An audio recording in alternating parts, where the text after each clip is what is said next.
You know what I love? When I start it and my chat isn't there, so I have to refresh 1,000 times. Real fun.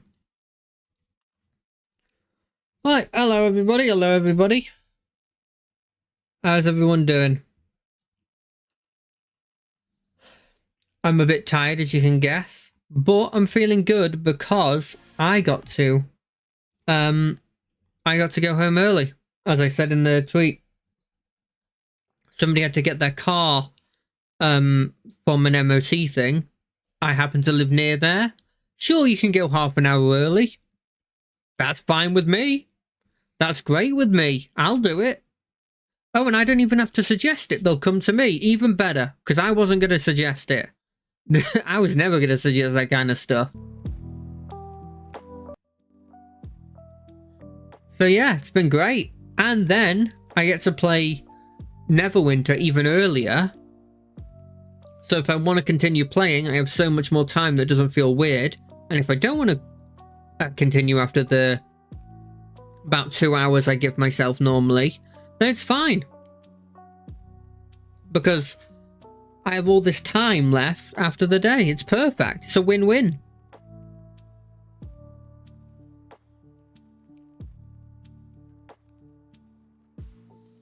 But yeah, it's interesting. I'm not sure how I feel about this Elemental Evil campaign at the moment. I think there's some definite... I feel like it's still gaining traction, but there's a lot of things in the game that I feel like... I talked about this last time as well, but there's a lot of things in the game at the moment that is a market improvement over what it was before. If I'm being completely honest, there's a lot of things that aren't done in the base game of Neverwinter that I feel like should have been done. And I feel like that's because it's such an old game and they haven't updated it. But what they haven't updated, which I've never seen this before in an MMO before, is they haven't updated the start, but you can see that they've updated it the longer you go on. And so even little things that you wouldn't expect, you just expect in a game normally. Like, for example, having multiple different quest givers in one area that give you quests at the same time and include another quest that you can do passively in the background to get yourself whatever that area's special token is. Something like that is something I expect in World of Warcraft. I expect in Final Fantasy XIV. I expect in something like Knights of the Old Republic as well. And you don't normally... You normally see that since the start, but in this one, what you've seen is that it appears in the Elemental Evil campaign after you've done at least the 1 to 20 and the Undermountain stuff. And in the Undermountain, for example, you got access to bosses that did mechanics that you expect to be base mechanics, or at least halfway through the leveling process mechanics.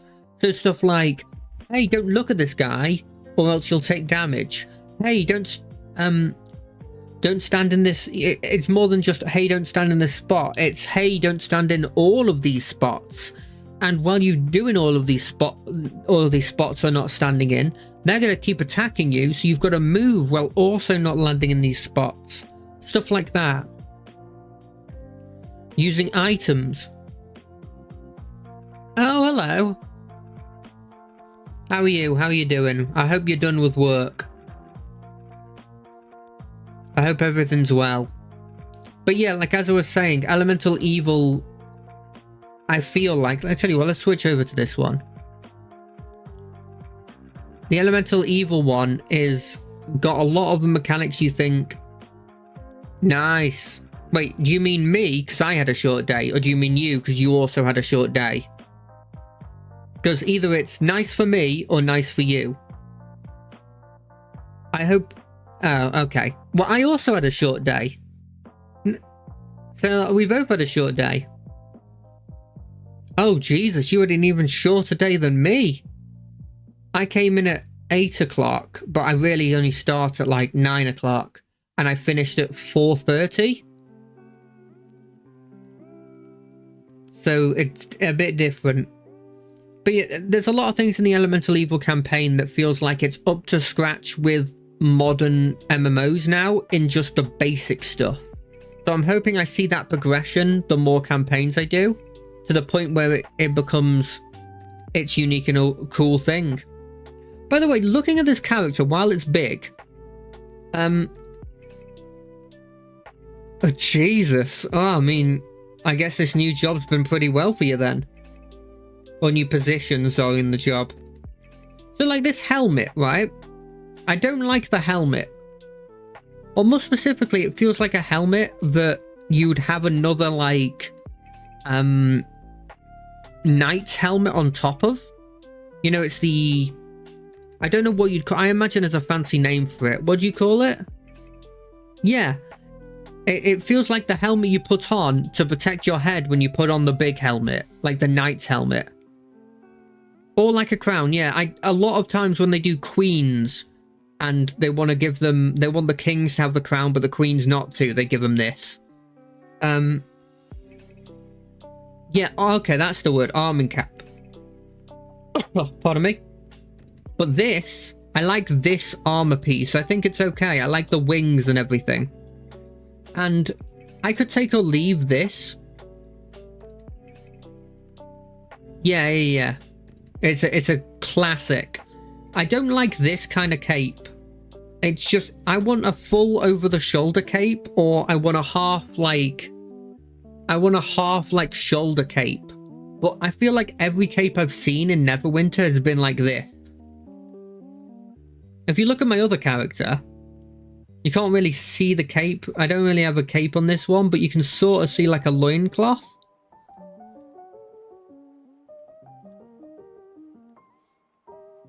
So I need to find a new helmet for this, or like find a cosmetic for the helmet. But overall, I like the fit.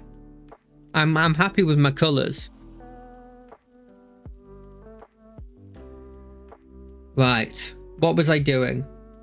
Collect control gems from the Slard. Recover summoning tomes. Got it.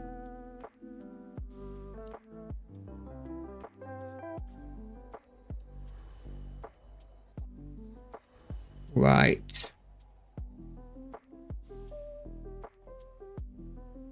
I saw you were playing that that gacha game, the new gacha game, Zenless or something. How was it? How was it? Give me a quick review of the game. You like it? Cool. Is it? Do you reckon it would be possible to play if you don't want to spend money? Like, do you reckon it's something I could give a shot? Because I don't have the disposable income to put into that kind of game, and two, I just don't really want to be. By the way, this is another thing that they added in this game that I think isn't you'd expect in the base MMO, but it's just added in this. Fair enough. Need a week for. Look at this, right? Heroic encounters, right? These are effectively like events that happen that you can join and loads of people can join. You've seen these in every MMO. They've only appeared now in the second campaign after leveling up. Isn't that a bit weird? That's what I was saying when I'm like, this part is like the closest it gotten to a regular MMO. So you haven't spent a dime yet? Okay, I think I can... So I'm switching conversations a load, but I had to mention that while it was still in my memory. But you haven't spent a dime yet, and you're having a lot of fun. Cool. I might give it a shot because it's free to play, right? Yeah, but the thing, that's what surprises me about the MMO is it's not been built from the ground up. It's been... What's happened here is they've built it from the top down. Like they've like done, like, it feels like they've not gone back to make the initial thing better.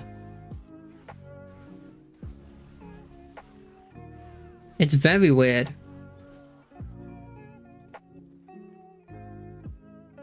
I was watching Merryweather play through Zenless, and it seems like he was having a lot of fun. Or they, I actually don't know their pronouns. I don't want to be mean.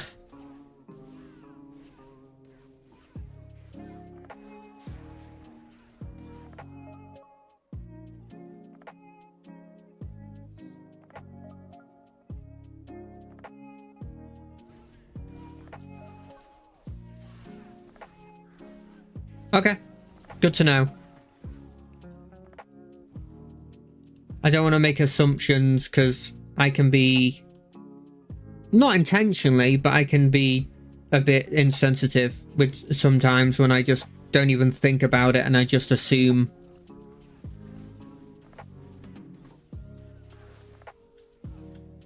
Yeah, I mean, I know that Connor, for example, was playing Zenless, and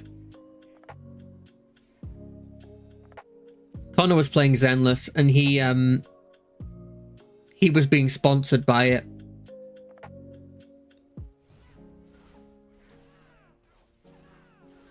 At the end of the day, I kind of see it like, if I look at the combat, and the combat is something that I'm interested in, then I'll continue playing it. And if I'm not into the combat, then I'm not going to give it a shot.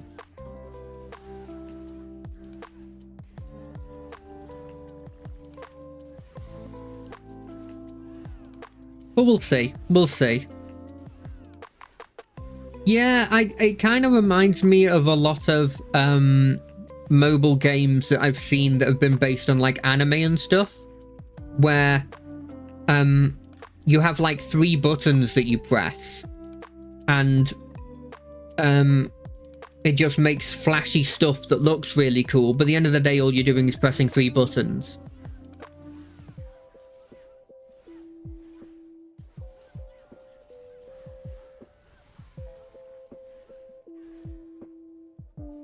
Yeah, really flashy to make neurons fire.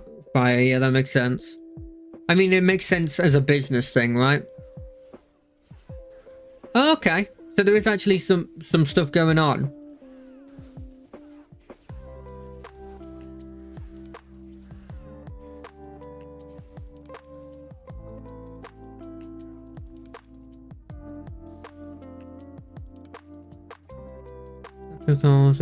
Even from just those inputs. Okay. Well, I mean, I guess if it's like 3 buttons, like there's a decent amount of combinations that come from, you know, putting a light and a heavy tack together and stuff.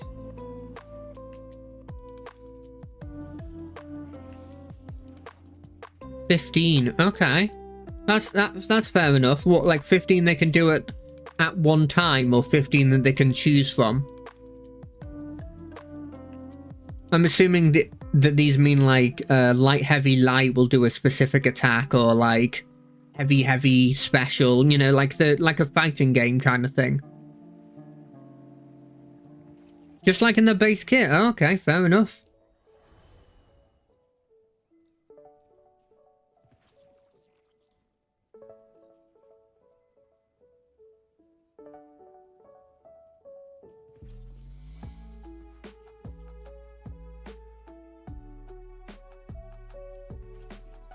That's it. And in fairness, like, one thing I will always expect from, because am I right in saying it's the same people that did like Genshin and stuff? Am I right in saying? Oh, she has a resource that she spends. Okay. It's the same, yeah. I always expect their games to be good quality. It seems like they have dominance, yeah.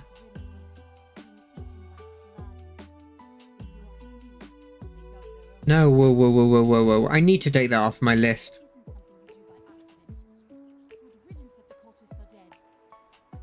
You know what I need to give a shot that I'm seeing mixed reviews about? And I think it's done by... I could be wrong in saying this, but I think it's a game made by Nexon. You know, the Maple Story people? But I keep seeing adverts for this First Descendants. Have you seen that going around? First Descendants.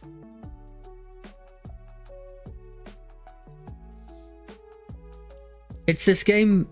Yeah, published by Nexon, which doesn't give me that much of a big, like... That doesn't get my confidence up, because I don't really rate Nexon. Is it just worse Warframe? Okay. Okay. I don't know. It was like, it looked kind of like a hero sort of shooty game, and I was like, I quite like those. Yeah, that was my biggest worry, that it was going to be greedy.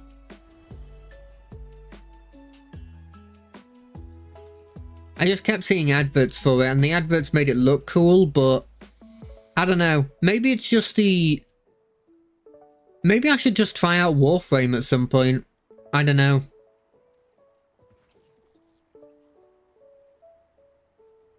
It doesn't give me that big of a vote of confidence that I learned about... Oh, Kyle. The only thing that like puts me off playing Warframe, well, there's a lot of reasons, but one of the recent ones is, I don't know if you learned about this. Do you know what happened in the latest Warframe update? It's insane. Oh yeah, yeah, take your time, mate. Don't worry about it.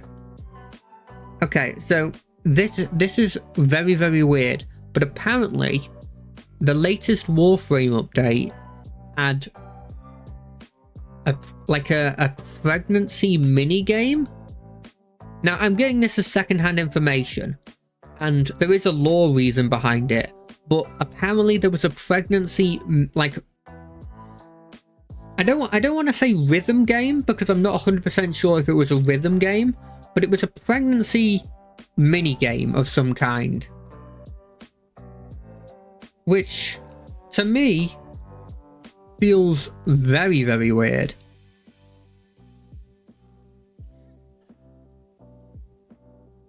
It's not the only reason, like, because that wouldn't be the only reason I to not play the game. I think the biggest reason is the sort of like, I worry that I wouldn't get access to the things I want, because, you know, it's the end of the day, it's free to play because they make their money in a different way, which is with the frames. And you can earn them, obviously. And that's the people will always sort of like point to. But it's, I don't know. The idea, for example, that if I was playing, I don't know, Final Fantasy, but I was playing like the free version. It's a bad example because Final Fantasy isn't free to play. But if I was playing like this, for example, but there was a class I couldn't play until I earned stuff for it. I don't know, it puts me off a bit. But I guess they do that with DLCs and stuff. The more I say this, like World of Warcraft did that. I don't know, maybe I'm just coming up with stupid reasons to not just start a new thing that will probably take up all my time.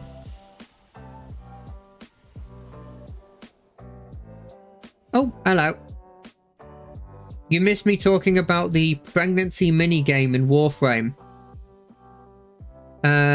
What?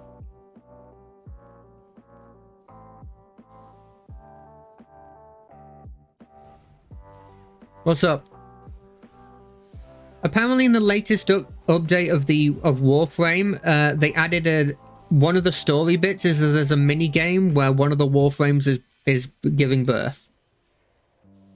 This is secondhand information from the Adeptus Ridiculous podcast, but apparently that's a thing. It has like lore reasons and stuff.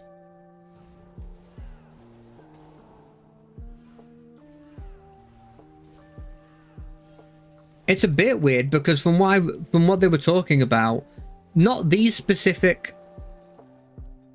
Yeah, no, that's fair. Not these specific Warframes, but a decent amount of the Warframes are like piloted by children. And so it's a bit weird to think of the Warframes having a pregnancy scene. Now, these specific Warframes weren't piloted by children. They were like living like adults before it happened, but before they got turned into it. But yeah, sorry, I don't know why I'm obsessed about that. I agree. It is a bit of an intimidating game to get into. But whenever I see that I get like a frame with Twitch Prime, it makes me want to play that.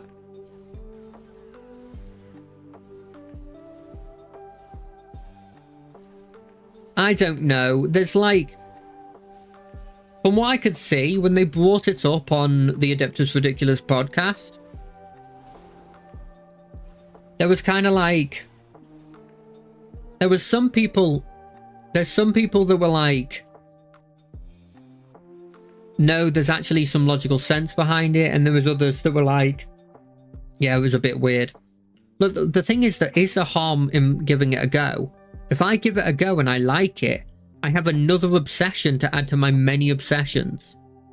I can't start another MMO. I've got Neverwinter that I'm playing. I've got to at some point try out the Dawn Trail expansion, because I've got to use the blimmin' subscription I keep paying for something. I've got so many MMOs to finish. Look, Onyx, I want you to have a look at this. You see this journal update? You see that I'm here? You see that I'm here? These are all stories I have to do. All of these. I can't leave it half done. I have 1, 2, 3, 4, 5, 6 more of these to do after this one that I'm only like a third. Well, what is that, like a fifth of the way through? I'm screwed. And then I need to do Final Fantasy XIV, figure out if Dawn Trail. I could play more, but I like keeping it to this clean 2 hours because it means I never get like burnt out with it. I was talking about the other day how I feel like I would have stopped playing Rogue Trader if I had. Yeah, I know you're joking. I know you're joking. I would have burnt out on Rogue Trader if I hadn't have had it in a specific slot that I was supposed to play. Were these red slots praying before I came along? You see, it'd be wrong for me to say that as for me, because realistically I don't play a lot. But I think what's more on the sort of like, what's more with me is the fact that, sure, I don't play a lot, but with the time that I want to play stuff, I have games that already take that up. You know what? I'm going to wait 30 seconds here. Like, if I want to play something and I'm not playing it on stream, of which 2 of my scheduling things are took up with games I'm playing that are long term, then I'm either playing it on Monday, in which I'm only playing chill games, that takes out any sort of like long form game. And then if I'm not streaming and I want to play a game, which is surprisingly rare, it's probably playing a game with my friends, so I'm probably playing Deep Rock or some sort of co-op game. There's not a place for a long-term RPG in my life at the moment. There's not really a place for anything at the moment. Do do a boop boop boop boop boop. Look, it's Sans Undertale.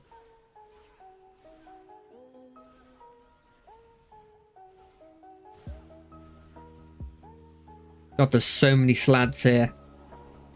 You'd go mad with all these slads. No? Bad joke? It's not even really a joke, just that they sound similar.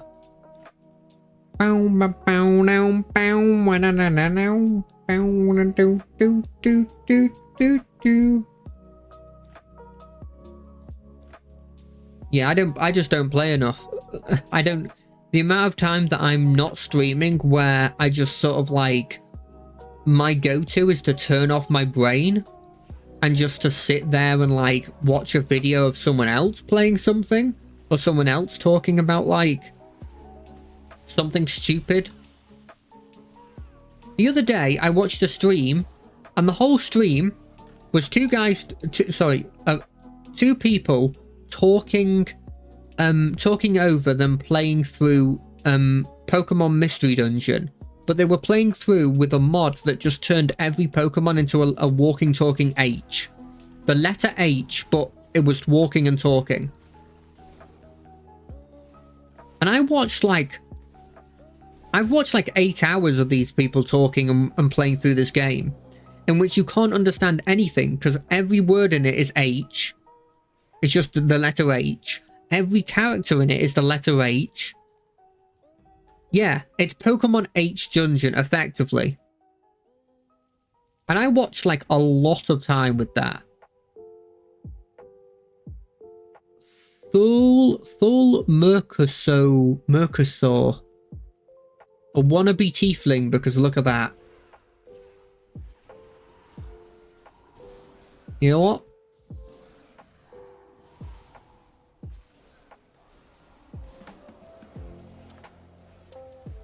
We're focusing down the big boy.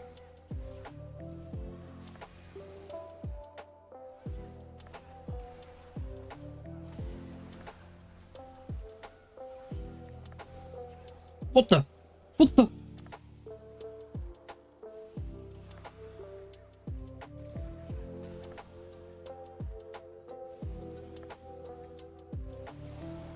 Do I have time?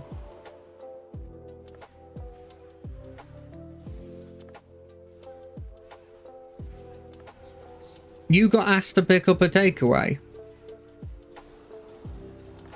I mean, maybe I'm stupid here. Maybe I'm completely stupid, but the vast majority of takeaways have this really important and really cool thing, which is that you can get them to deliver it to you. I feel like instead of inconveniencing somebody, I would just choose a takeaway in which they can deliver. Why would I just make someone randomly get inconvenienced? I'd understand it if it was like you were getting the takeaway for yourself. But I don't know. Hold on a second, there's probably a portal right here to just get me back to the ending. I don't know. That feels very, very weird. If I didn't know any better, I'd assume that was a random power play. Yeah, I don't understand.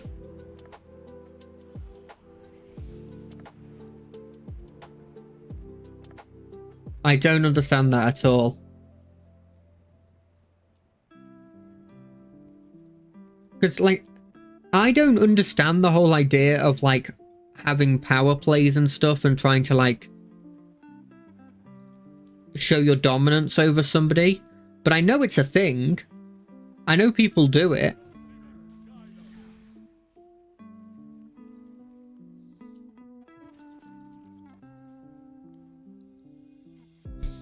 I've never done something like that because I've never been in a position of power. And I'm saying that specifically because I don't know if I would do that if I was in a position of power.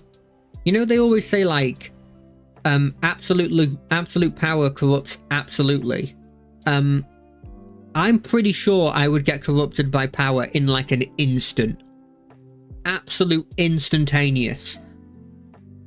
Like, it's one of the reasons I never play myself in role-playing games. I play myself with like the sort of the ideologies and thinking of what I have now. Because if I played how I would be with the powers that you normally get in role-playing games, I would be the villain. I would be the psychotic, like, you know, that noble that's like, my daddy was the captain of the royal guard, and so I have all this power and you don't. So bow before me. I'm that guy. I'm that dude. But not like the first son of that dude, like the second son. That, like, that has no, like, right to the throne, but is still, like, abusing the power as if it's his own. That's me.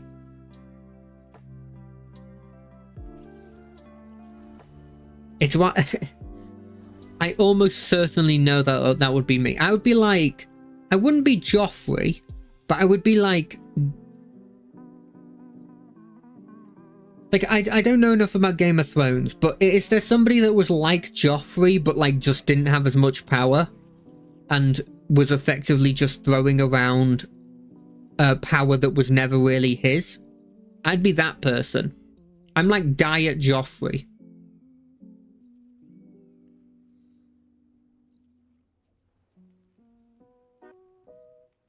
You know who I'm like, actually? Perfect example. I'm like Wormtongue. Do you remember Wormtongue from Lord of the Rings? The dude that's just sort of like is right next to Sauron and he's like whispering words in the king's ear and stuff. Like, that would be me. Yeah, that's me. Where do I get these wind runes? I didn't listen to them. I'm assuming the wind elementals drop them. I'm gonna go out on a limb and say these wind elementals probably drop them. I guess the air cult also probably have wind specific things.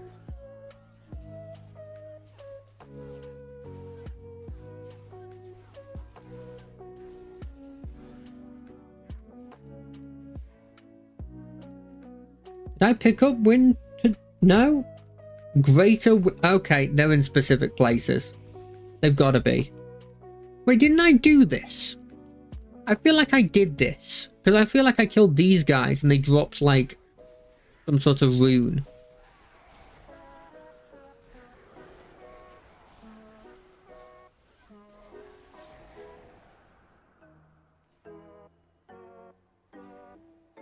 We'll try it again.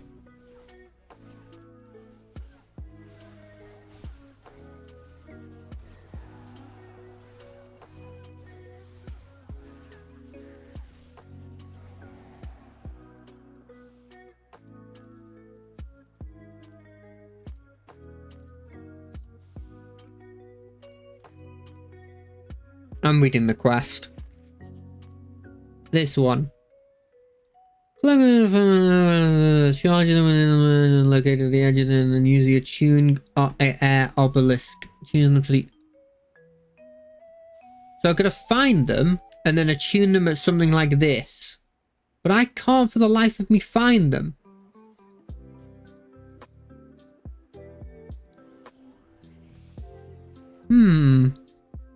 This is when a basic puzzle comes along and I immediately fold to it because I have no idea.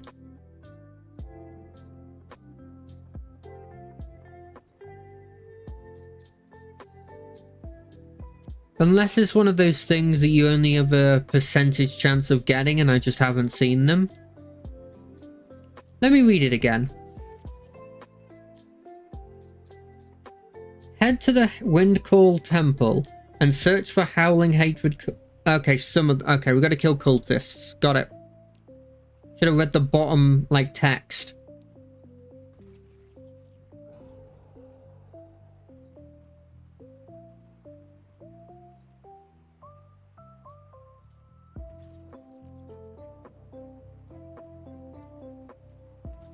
No, I don't want you, I want cultists. You're cultists.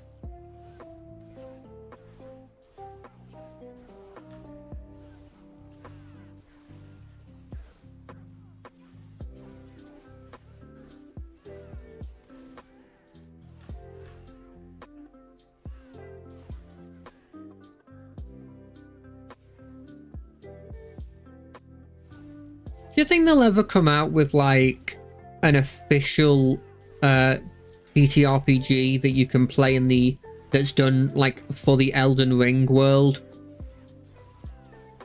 Because the more I see of the Elden Ring stuff, the more I'm just like, I really want this to be like a world that I could live in. I want there to be like a sort of, I don't know what to call it, like a middle between like D&D and Warhammer Fantasy roleplay, in the sense of like the severity of something. Like, I want to have a decent amount of power in the game at the start, and then have the ability to get decently more powerful, but always have that chance that my character could just die.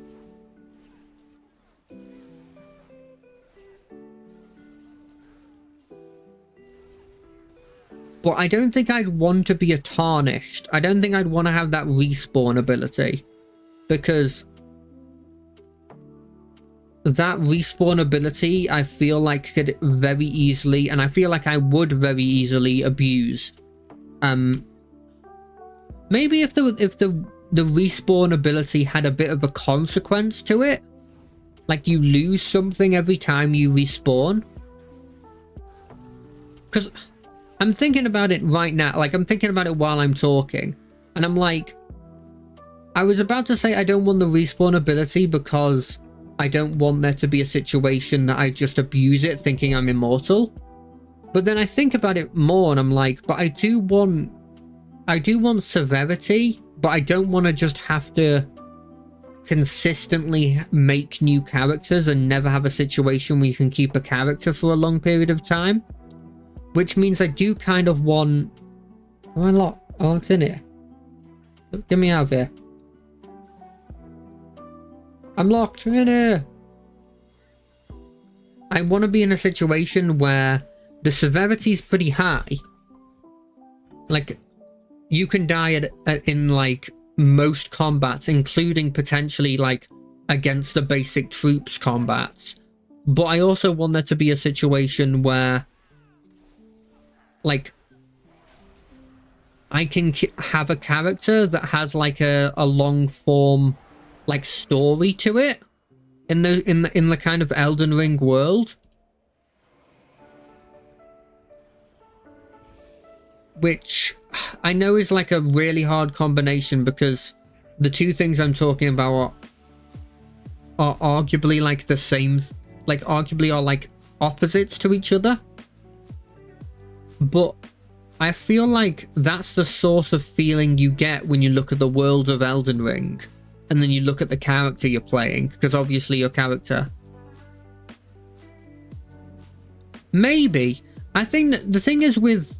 And obviously I haven't done Warhammer Fantasy roleplay at those higher levels, so I could be completely wrong. But when I look at Warhammer Fantasy, I'm not sure there is like a... I'm not sure if you ever really get incredibly powerful with the rules it is, as is, I guess. I'd have to see. I haven't looked into Warhammer Fantasy since we last, since we played ages ago.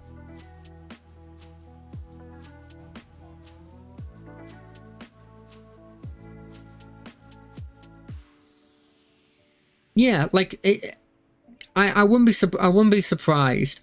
But I haven't really done stuff. And then you'd probably have to have something in there where even if you die, you can like... I feel like you'd need some sort of respawn system in there just so that you can have a character that lives longer than a couple combats and has like a actual thing there.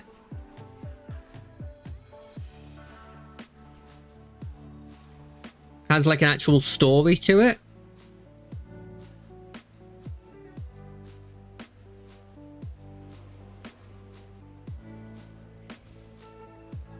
It'd be interesting. Like, I'd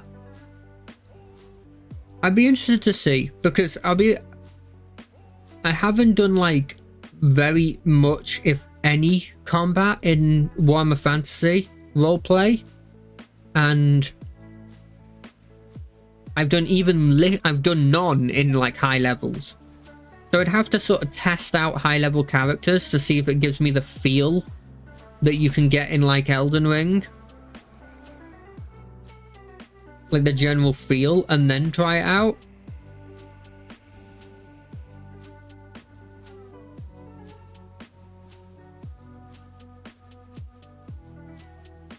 Yeah. I'd have to see if like specifically the feel is there. Because I'd love to sort of just play like some of the lore in that world, and some of like the ideas of characters that I feel like I could make in it are like so fun. Like I could love to make like a Carrion, like a member of the Carrion like like maybe the member of like the servants of the Carrion nobles, and play like a student of the Magic Academy that follows the like not worships but studies the stars, and just play like a magician. That'd be so cool. I feel like I could make a really cool like member of like Radagon's army, like one of his like foot soldiers or something. I feel like you could make a really cool like Horn Scent character that's been persecuted all his life, and because the world's starting to crack, like has finally made his way out of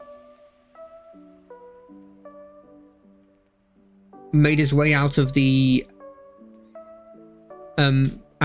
sewers underneath the capital, and is finally able to grow out his horns now that they're not being brutally cut off every time they grow. I feel like there's so much cool stuff you can do.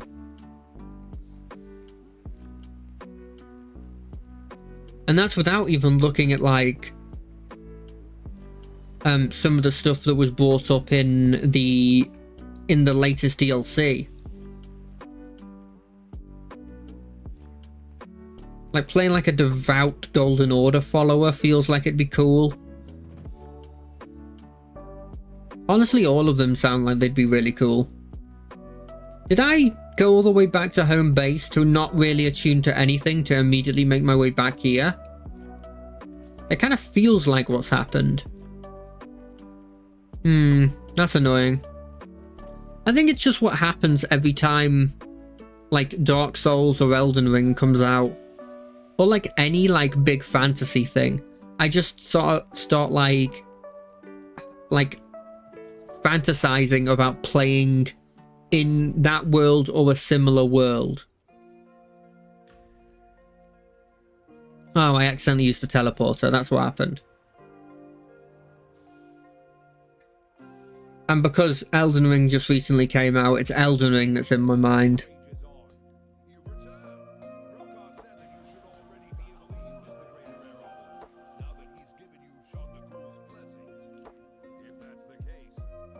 Come on. Oh, I wasn't looking at him. Recover the war treasure chests from the war chests around the spire. I can do that. What would you like, Aarakocra? Oh wait, no, that's the Aarakocra. What? No, this is the Aarakocra. Effectively, but the difference here is that I'm just being influenced by the biggest thing that comes out, assuming I like the setting. And I love the Elden Ring setting. Because, like, I don't know, it hits that bit for me where it's like, the world is screwed, but also, like, there's still enough hope that you feel like the world isn't incredibly screwed. It's like an apocalypse that you feel like you can recover from. And that's like my jam. That's my go-to, honestly, a lot of the time. Apocalypses that you can see like a future that there's not an apocalypse, but for now it seems like it's an apocalypse.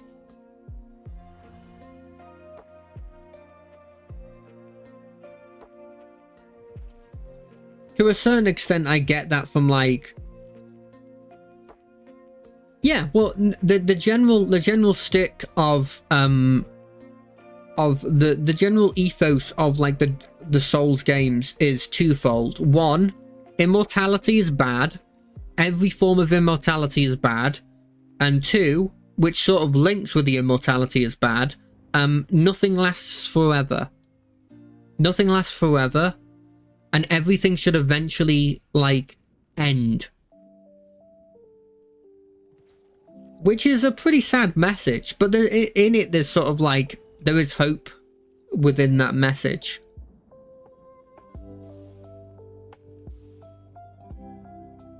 Oh, and I guess also gods are bad is probably also a theme that comes across in Souls games.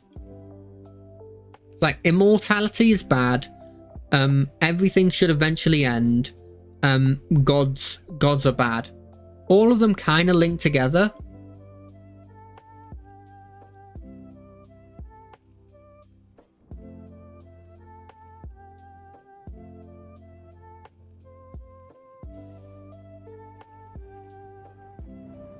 But I love every one of them. I love every one of them. And especially with, like, obviously I can't spoil everything.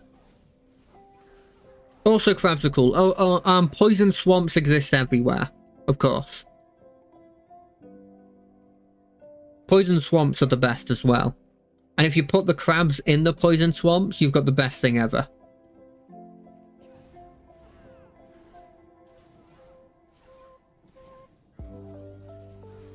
I think when I look at stuff like this, I don't know, it's so good. It feels like there's so much stories you can get out of that.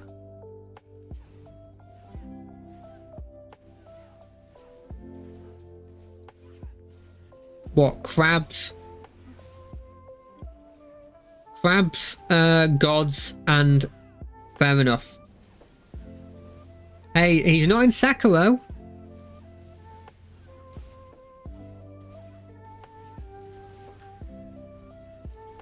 You know what I like about him in Elden Ring? He's you find out that he's like slightly nicer of a guy in Elden Ring.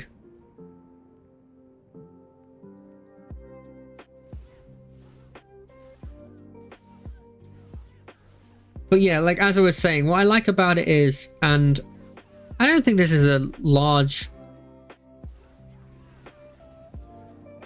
I don't think this is like an incredibly like weird, I don't think this is a spoiler to say, because this is true in almost every game. What I love about the Souls games, and it appears in Elden Ring as well, is nobody is freaking good. Well, let me rephrase that. Nobody but like a couple people are good. Everyone else is like a shade of grey. You've got people like Solaire, and you've got people like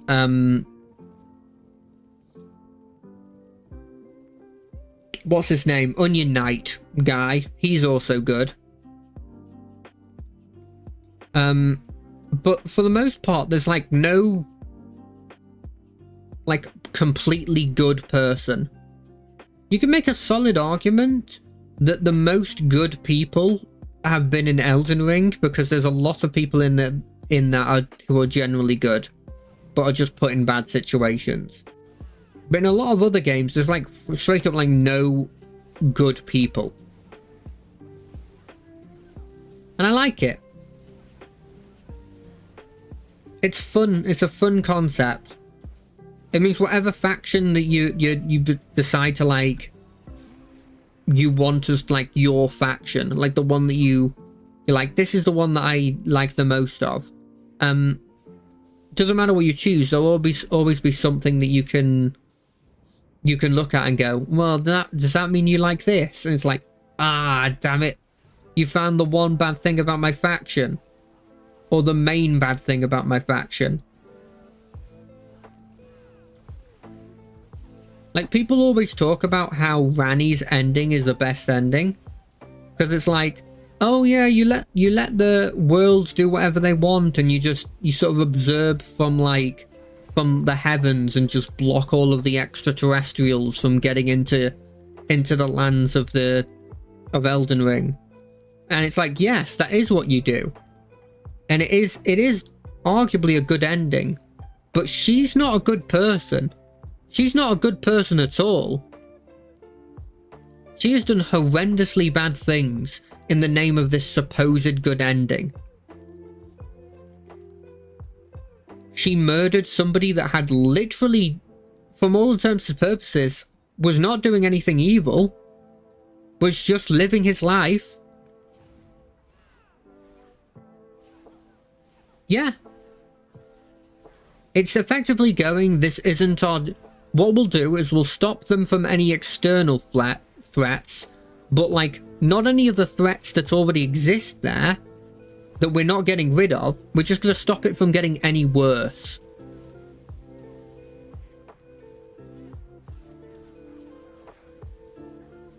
And speaking of like rot, for example, you've got the Scarlet Rot there. That's still spreading. You've got the Death Root, that's still spreading. And by the way, any sort of Death Root stuff, you put that solely on Ranni's shoulders. She made the Death Root with her actions. She killed Godric the Golden, or whatever his blimmin' name was. And effectively ushered in this Death Root because she killed the soul, but not the body. And the body started rotting, but the body couldn't completely rot because it's the body of a demigod, and therefore it started to spread this death around the world and is slowly corrupting everywhere, like half of the blimmin' things are corrupting everywhere. Spreading death to the world. And not the good style of death, like the weird bad style of death.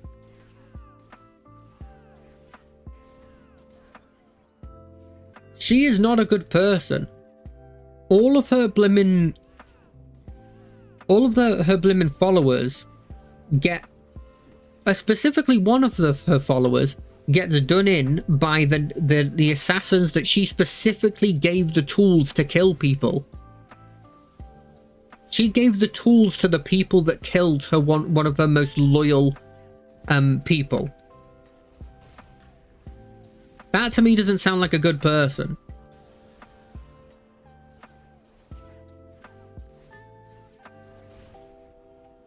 So it's like, what I love is that there isn't a right answer. There's just a bunch of like morally grey ones. To the point where there is a solid argument to just saying like, but it's not, the thing is, it's not him that she gave the weapon to. Blad is 100% a Chad, or however you say his name, Blade. You remember that giant that you meet that's got the weird, like he's got like a mirror mask on? It's that dude. That dude gets killed by the Black Knife Assassins that she gave the black knife to.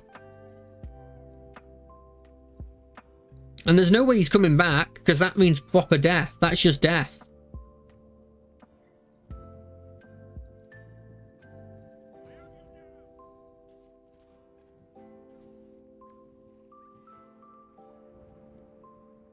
Yeah, so I've gotten on the God, I really want to play like Elden Ring but role playing train, just because of watching all that stuff.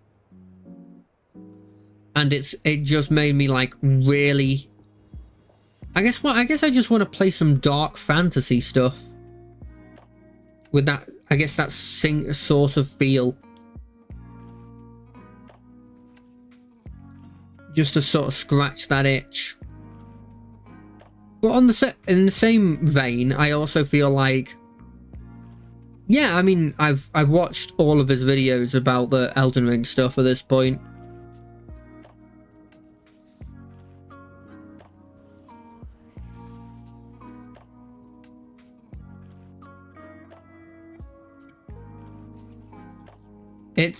It's just like it gets me hyped, and I love the world, and I love lore, and there's so much lore there. I think it's one of the reasons why I really like One Piece, for example, is because One Piece has so much lore that you can get into if you're like really interested into it, that can just keep your attention for ages.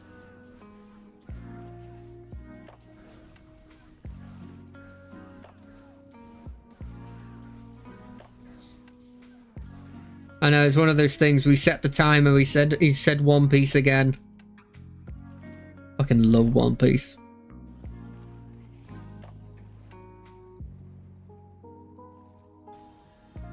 It's very weird, my relationship with One Piece, because I'm like, I love One Piece. I do not recommend it to anyone. I love it. I don't recommend it to anyone. Because I'm like, it is very long. It is a long undertaking. It's a very long undertaking. If you're interested in One Piece, just watch the live action. It does a lot of things. You have seen it. He left his whole fortune with the One Piece.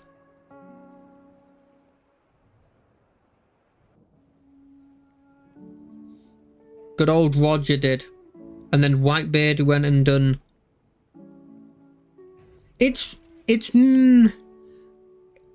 For me, it'll never feel like a slog because I love the series, right? And it definitely feels like it's not a slog compared to what it is watching it weekly or like reading it weekly. But I can understand when you look at somebody, when you look at the thing and you go like, hold on a second, this arc is longer than this like completed manga series. It can seem like it's going to be a huge slog. Because like the Wano arc that we just stopped being in, like that was 300 and something chapters. Well, now I think it was a little less than that. It might have been 200 and something. That one is longer than a lot of like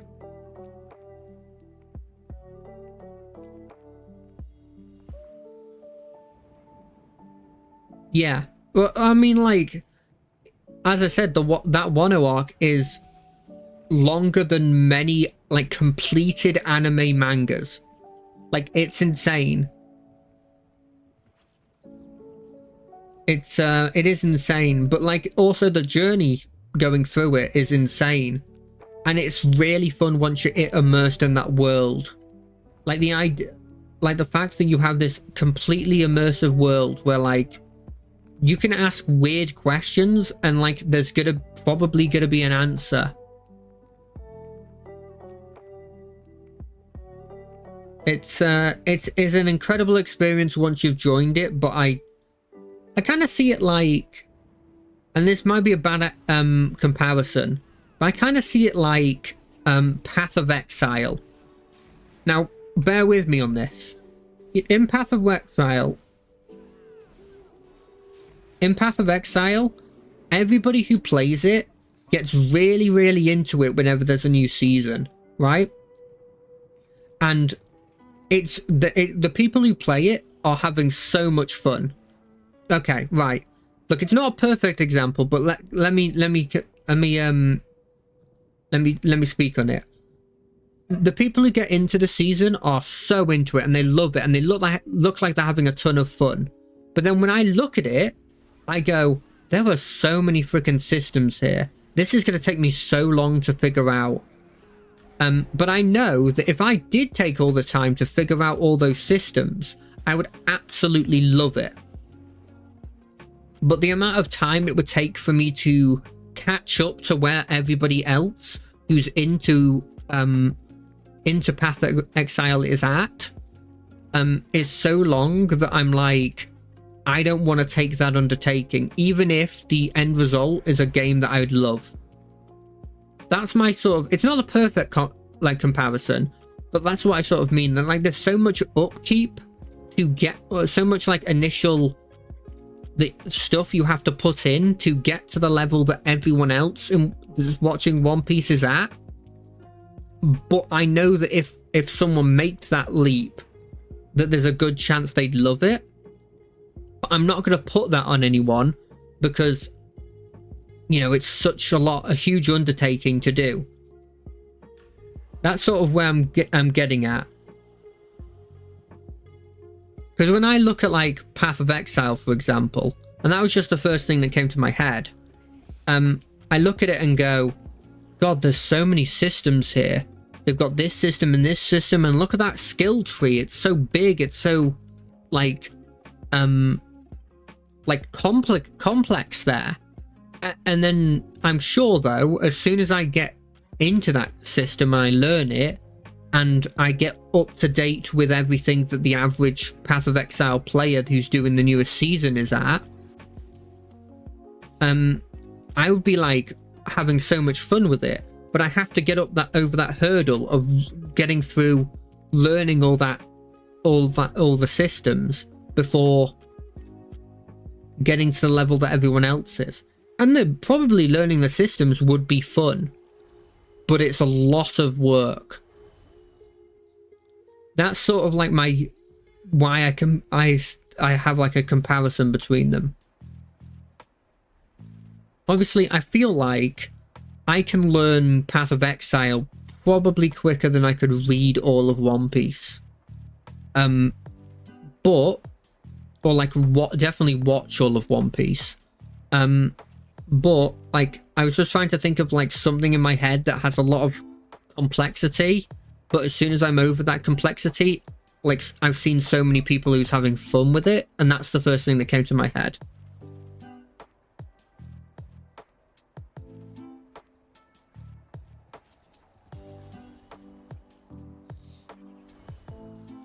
And through that conversation, I completed the quest. Give me a new helmet, please. I'm gonna need a new helmet so that my helmet isn't bad.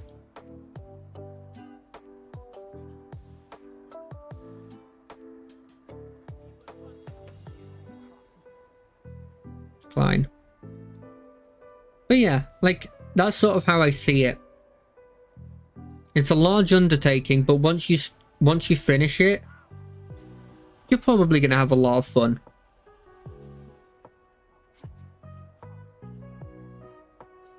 But I don't put that on anyone because just like get into something else, or like go watch the live action. That's pretty decent. There's like a lot of stuff with it.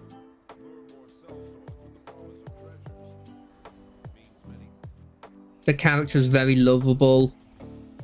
There's no need to start reading all of One Piece or watching all of One Piece. Definitely not watching all of One Piece. I will say, like, there's some very good scenes in the anime that kind of, in my opinion, hit better than the manga does, because you get to actually see it happening.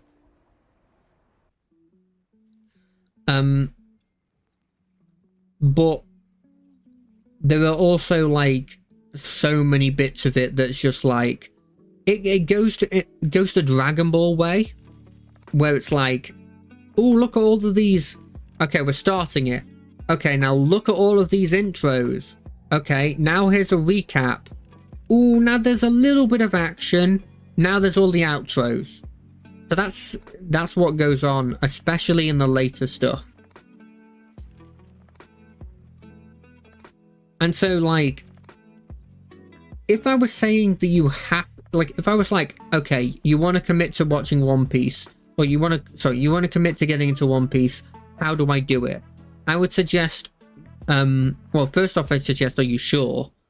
And if they said, yeah, sure, I would go manga you read the manga, and whenever you get to a really cool part that you'd like, I kind of want to see what this was like in the anime, you watch a clip from the anime of what actually, how it worked in the anime.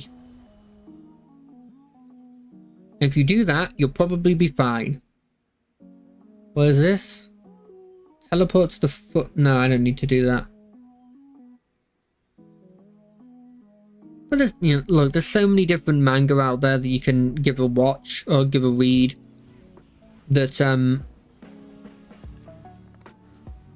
my opinion, is just like much easier to get into and is still very good. For example, I've heard that the Demon Slayer is the anime for Demon Slayer is coming to like near the end of it. So this is probably a decent time to sort of get into Demon Slayer. Read all of the stuff that's happening in it.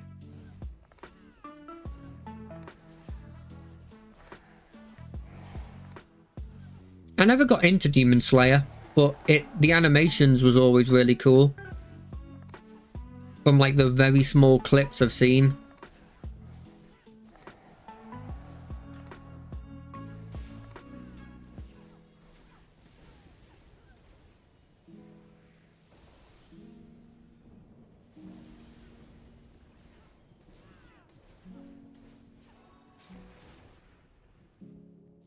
Yeah, no, I can see your logic there. Is this just floating? It is. I think the thing that got me is when somebody pointed out that, especially when they start dealing with the upper moon people, the whole show is just fancy move, cut off dude's head. What? They can survive without the head? How is that possible? That's the only thing we know about the demons is that if you cut off their head, they're dead. Rinse and repeat in every blimmin' fight. And as soon as that happens, I'm like, look, if you're going to put a rule in place and then you... Well, it's less than that, because like power scaling, sure, I like shonen, so I've dealt with that a lot in my like life. For me, it's more the fact that you have a rule in place for the species you're dealing with. It's like... I don't know, it's like, hey, you establish in your world that the only thing that can kill these dudes is these two things. And then you immediately go, oh, but all the upper ranks, they just ignore that rule. I'm like, that's annoying. I don't mind if it's a one-off guy. The reveal of like, hey, this dude can survive is a cool reveal when you do it once.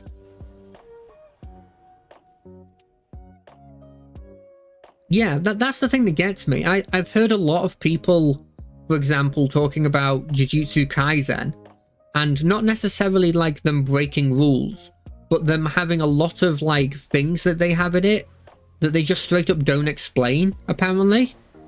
Like how they work in good detail.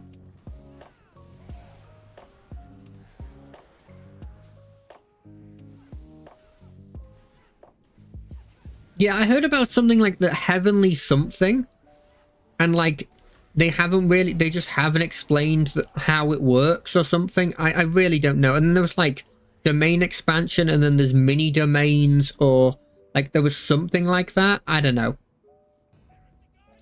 As I said, this is all secondhand information, but I don't like when you establish a rule and then you go, nah, there's a whole group that have the exception to that. I don't mind if there is a guy and he's the exception to the rule. Like his thing is like, my big thing is I'm the exception to the rule. Collect some of them. Head to Sunderreach. Seek out the giants who dwell within. Got it. Like, that's fine. I'm fine with, like, for example, going back to One Piece. The whole shtick in One Piece is that you can only have one devil fruit. If you have a second one, you just die. And there's one dude there who can have multiple devil fruits, but it's only him. That's it. It's just him. It's not like there's a whole group that do it. It's just that guy. And the whole mystery is like how he can do it. I get nothing from that? That's annoying. I don't know. That kind of stuff would just annoy me. Or it would sort of take away any tension, you know?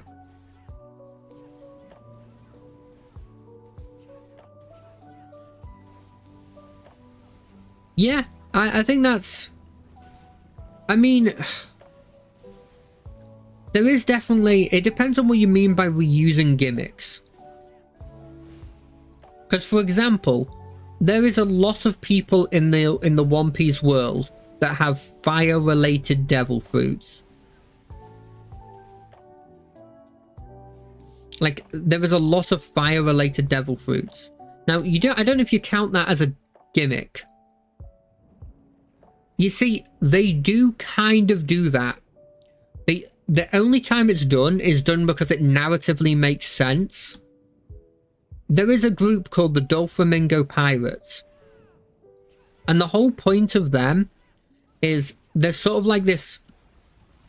There's a constant theme with it where the whole point is that it's like a previous villain if they had succeeded. Like, the whole point is like he's very similar to this previous villain, except he's succeeded. And his crew reflect that in the sense that his crew seemingly just have strictly better versions of what the other crew, the older crew, had. But they use it for a reason, and it's not a constant, as you said. Yeah, I don't know. I've been watching Shonen for so long, so I'm fine with the trope of like, hey, remember that dude that was really strong before? Well, this guy beat that other strong dude in one shot. This is how strong this guy is. So I'm fine with that specific, because I'm used to it. It's a trope, right?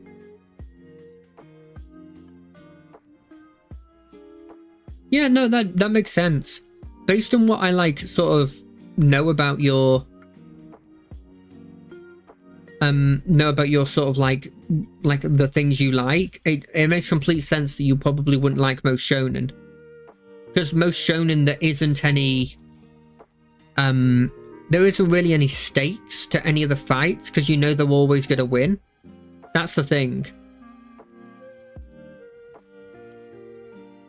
And I'm assuming jobbing is the big boss of the previous one instantly being killed. I'm just going to assume that you're talking about that kind of trope.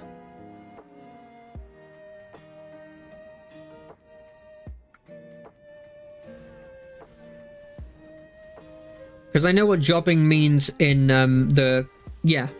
Okay, so it's very similar to what jobbing actually means in wrestling, for example.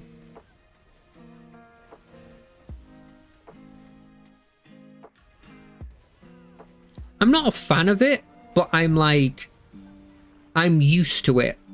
And I've sort of taken it as like well, this is a trope that's not going to go away. It's like how I don't like, for example, lollies. They creep me out a bit. It creeps me out whenever I see a lolly and they do any form of like romantic story with them, and it's not with like another kid that age. It gives me the creeps. The older I've gotten, the more it just like it sends a shiver down my spine. But I've realized that if I avoided every manga that had lollies in it, I just wouldn't be able to read a vast majority of manga. I've seen takes where the guy's just gone, no, this is insane, you're a kid, and it stayed like that, and I've been fine with that.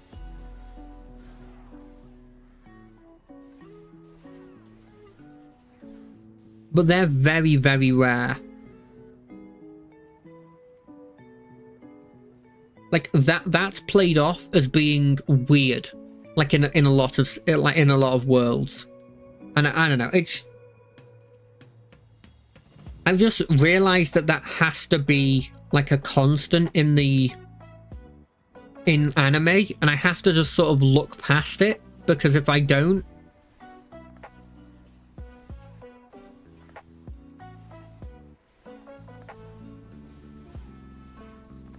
then I can't read a lot of things.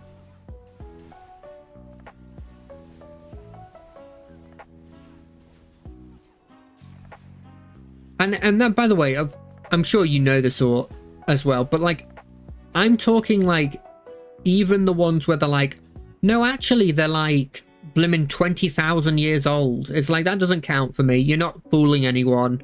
You're just coming up with excuses.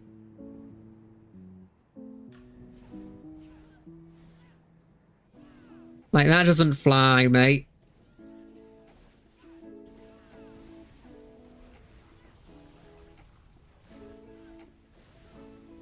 I think the more I think about it, the more I'm like, it's more so if it's both ways that I get cringy at it. Because the more I think of it, the more I can reason away, like, reasons behind like why like a kid would say like be infatuated by somebody. But if it's if it's two-way, like the adult is sort of then going like, yeah, I kind of like this, then I'm like, no, it's done. You can't do that.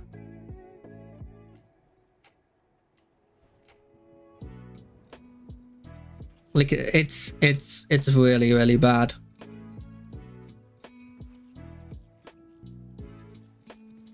But yeah, like, it's one of those things, that one specifically, where I'm just like, I have to deal with this, because if I don't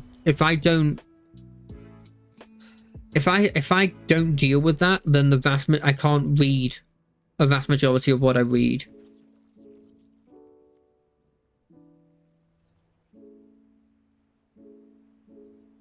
Yeah, no, that is fair. Like what their place in it. Yeah, no, that is fair. That is fair. I didn't think about that point actually, but now that you said it, that makes a load of sense. The idea that they've put this character into this world because they know that there's a portion of the community that is going to, you know, I don't want to say it so vulgarly, but like, I don't want to even say it. I don't want to put that out into the world, but like the idea that they're putting that character in there for a subset of their...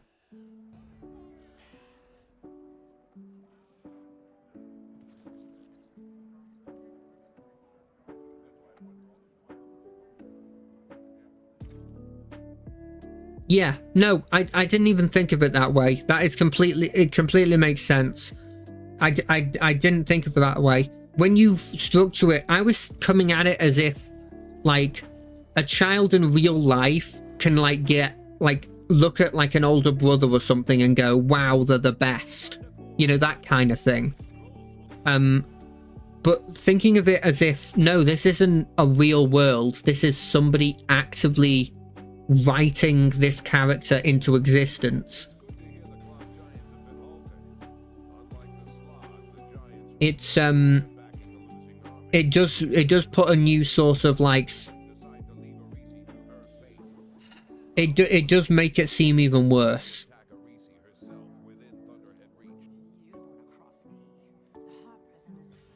I didn't even think of it that way. Yeah, God. Now thinking of it like that, it does. Jesus. What's scary is that means that there is a large enough subset of people that want to see that kind of stuff, to the point where they make an active trope in their worlds for that kind of stuff. And then you think about that and you go, well, then like, is that in like the students? Is that in like the high schoolers? Or are they doing that for the contingent of like blue collar workers that also just happen to catch up on their latest manga or something? Like, what's the age range for that intended audience? And then I start thinking about that and it's not great. Oh God.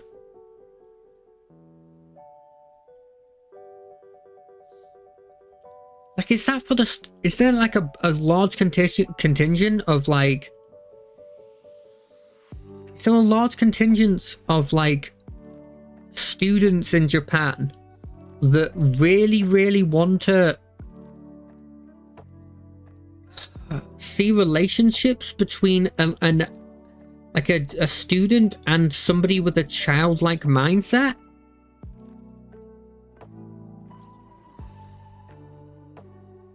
Yeah, no, I mean, I had thought about that, but I'd only thought about that in the sense of like fetishes and like porn and stuff.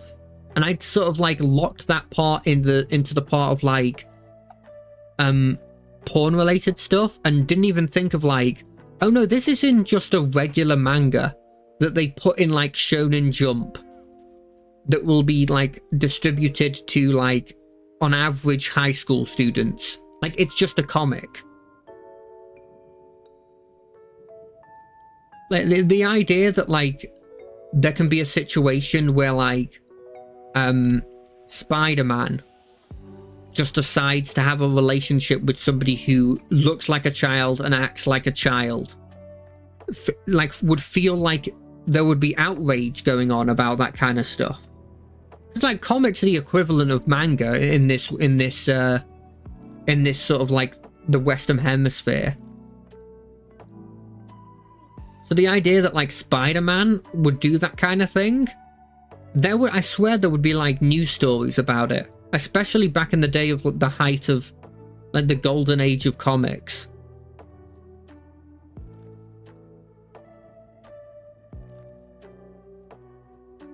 There's no way that something like that would happen.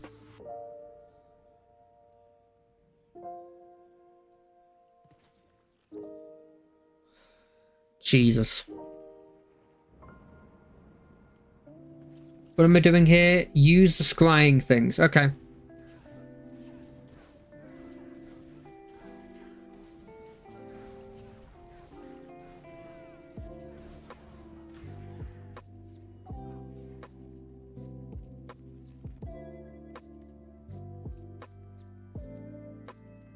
Thing is, I don't think in Heavenly having those characters that are childlike of appearance and or mindset is necessarily like, them being there isn't bad.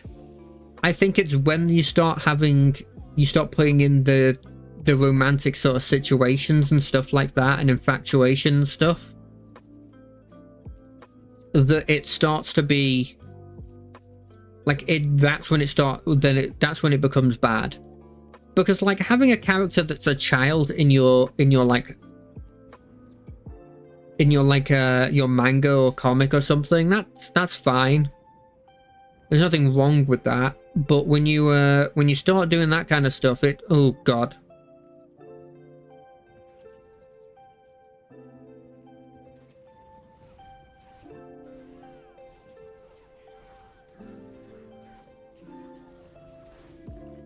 You know what? Maybe I should start talking about something that's a bit more positive. So I'm trying to just stop thinking about that because it's not doing great for my mental faculties, I'll say that much.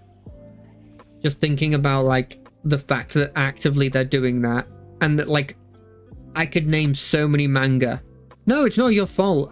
It's not your fault. I brought up something I cringe about. But like, I'm just going back now and I'm thinking of loads of decently popular manga that have that kind of stuff in them.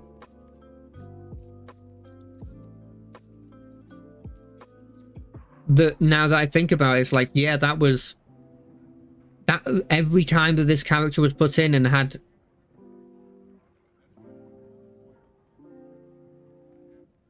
Yeah, no, I can understand that.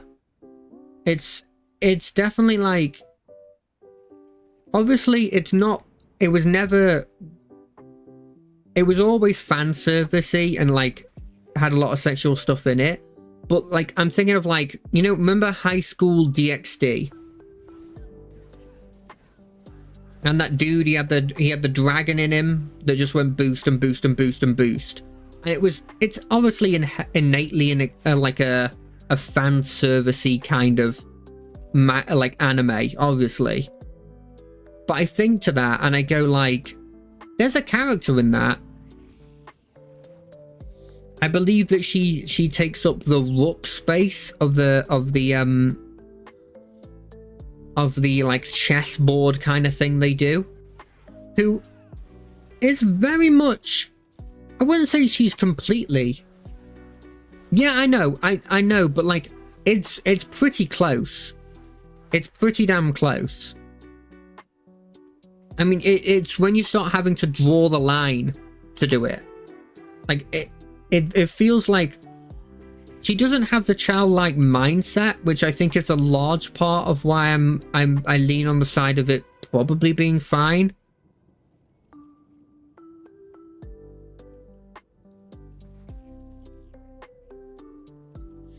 Yeah, I can see your logic there. I can see your logic there. Anyway, on a completely different note, because I don't want to talk about this anymore, because it's making me sad, I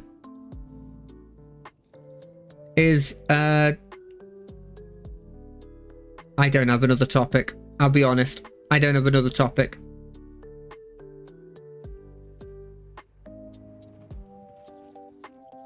It's like all I can think about right now is the fact that like what these characters in it were made for. Watching, I'm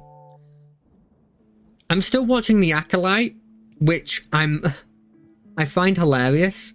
I love the fact that The Acolyte went from everybody blimmin' saying it was absolutely horrendous to people having to acknowledge, the vast majority of people having to acknowledge that, like, not this episode, but the episode before it was an absolute banger of an episode with an incredible fight scene in it. That people have, like, said, like, oh god, this is an incredible fight scene. Like, and it's brought a lot of people back. I think I have been saying for a while now that it was good, and that The Acolyte was good, and that people were just needlessly complaining about a little bit of lore that, like, I liken the bit of lore that that people were complaining to people complaining about the Custodes being female in Warhammer, where it's like, look, this doesn't change the plot at all, really.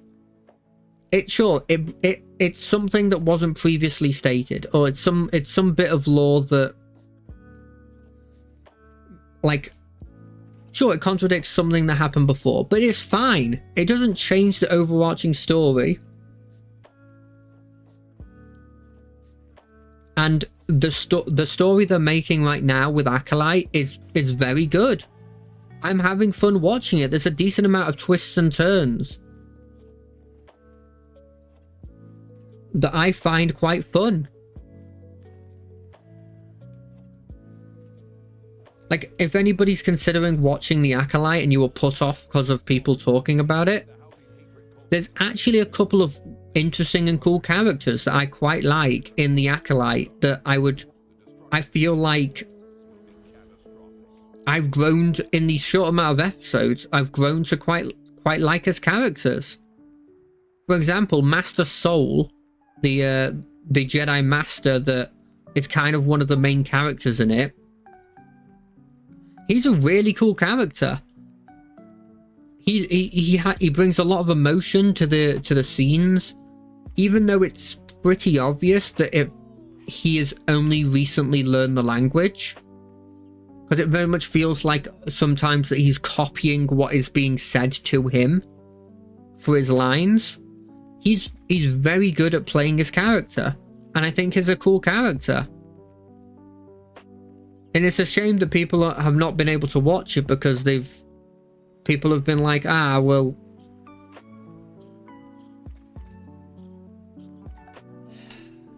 well, it's breaking this law or breaking this law. Look, it's fine. People complained about it breaking the law. It's not that big of a deal. Doesn't change the story. People complained about there being a coven of lesbian like witches.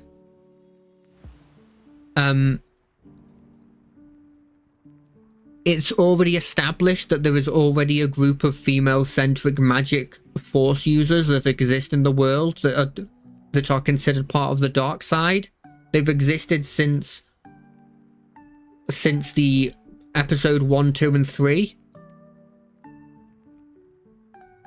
This is already a previously established faction. Please, people talking about that is stupid. Also, it's not a group exclusively of lesbians. The only people that are shown to have any sort of like relationship is one group.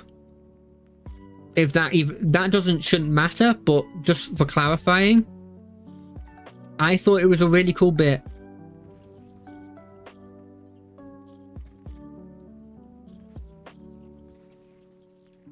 I quite liked it, but as I always say, don't always trust me, because I liked Rings of Power. I had fun watching the Rings of Power, and that's a controversial opinion. I'm looking forward to Rings of Power. Other than that, in terms of things that I'm watching, it's very little. I don't watch too much. I'm mostly just a YouTube person nowadays, YouTube and Twitch. I watched the Curse of Strahd hardcore campaign that Brett's doing, Brett Ultimus. That was hilarious. I absolutely love that. It makes me laugh out loud constantly.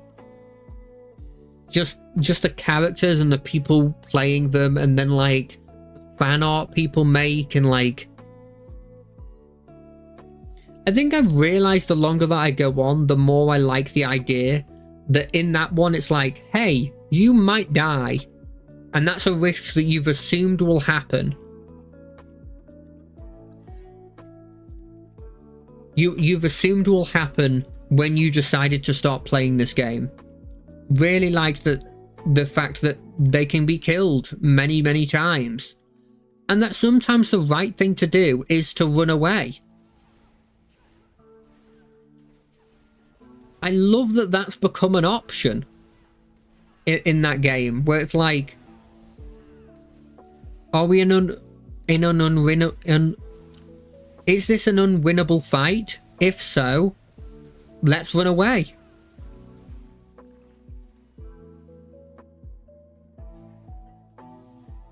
No, stuff like that is like the kind of stuff I live for.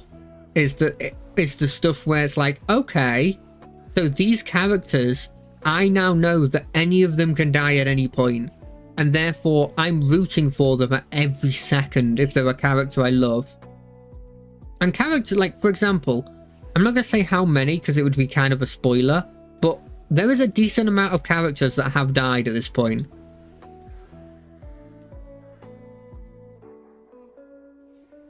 I'm really interested as well because somebody, I thought that was an enemy.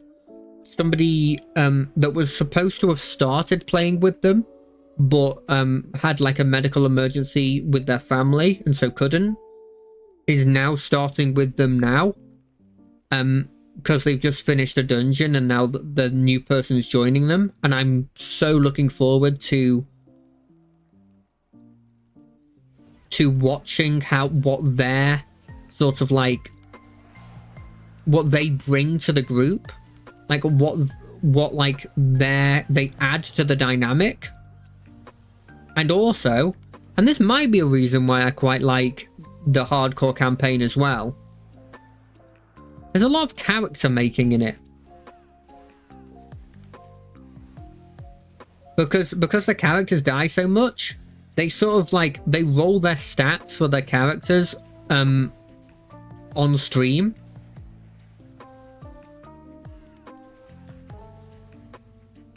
And because they do that on stream, you don't 100% build the character with them, because they take what they get from the background or the what they get from the background, they get from their class, they get from the stats, and then they make their own. They make their own character from that, but it kind of. It's kind of like you're making half the character with them.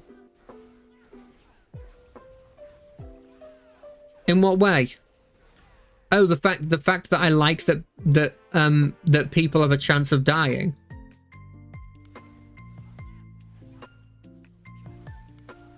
Look, I like that option in all my games. I love the fact that I like it. I don't like when the DM pulls their punches. I don't like when it's quite obvious that a character should have died there and they don't die.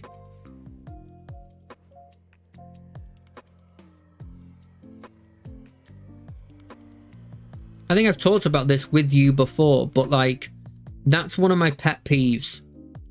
I hate it. It brings me out of the world because I'm like, what are they doing? Obviously, there's exceptions if it's previously established, but like,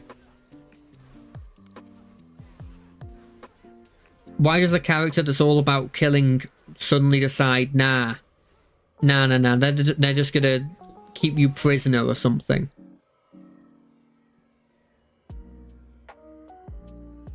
So you don't need to be worried.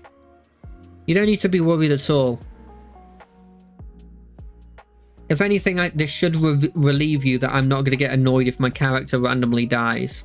No, I tell you what, let me rephrase that, because I will get annoyed, but I'll get annoyed and I'll go, oh, well, it happens, and just make another character. I'm not going to lie to you and say I'm not going to be salty. Oh, yeah. Sometimes a character's death makes the character... Yeah, 100%. Sometimes a character's death is what makes the character great. Like, that's like the cherry on top of the character's story.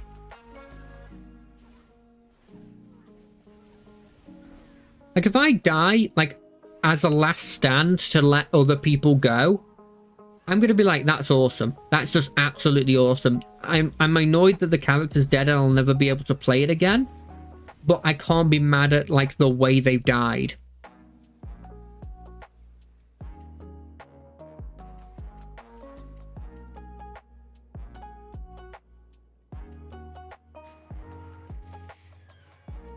It's very interesting. Speaking of that, actually, I thought it was hilarious. I was watching the they did like a video on like the new spells they're adding to, or like spells in general in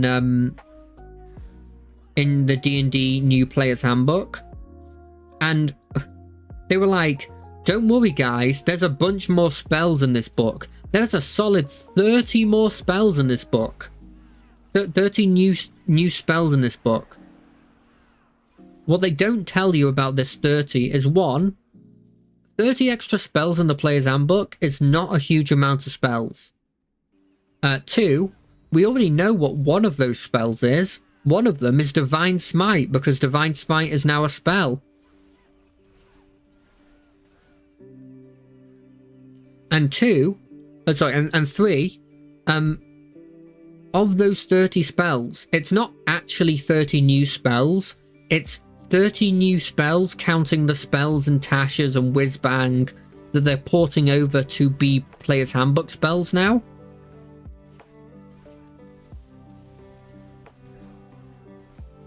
God, I know I keep bringing up D&D because I absolutely adore it, but damn, why didn't they add the Artificer? Why didn't they add the Artificer? 30 new spells. 30 new spells. Half of them are going to be Tasha's and Fizzbang book spells. It's at least one new Divine Smite. I'm just like, why didn't they add the Artificer? It's one of the classes you've made that people are generally quite happy with. I understand why you didn't put Blood Hunter in there. But come on, like, was it too bad to add Artificer? Would it have been that big of a deal?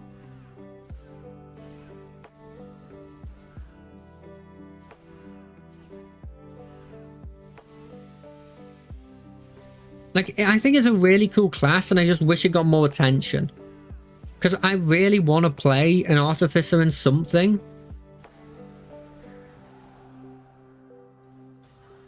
Wow, she went down easily. Oh, did she have a second phase? Second phase? Are you going to summon Garuda? Who I just found out, by the way, is just a mythical creature that they took the name from. Didn't know that before, by the way. You forgot to despawn your enemies.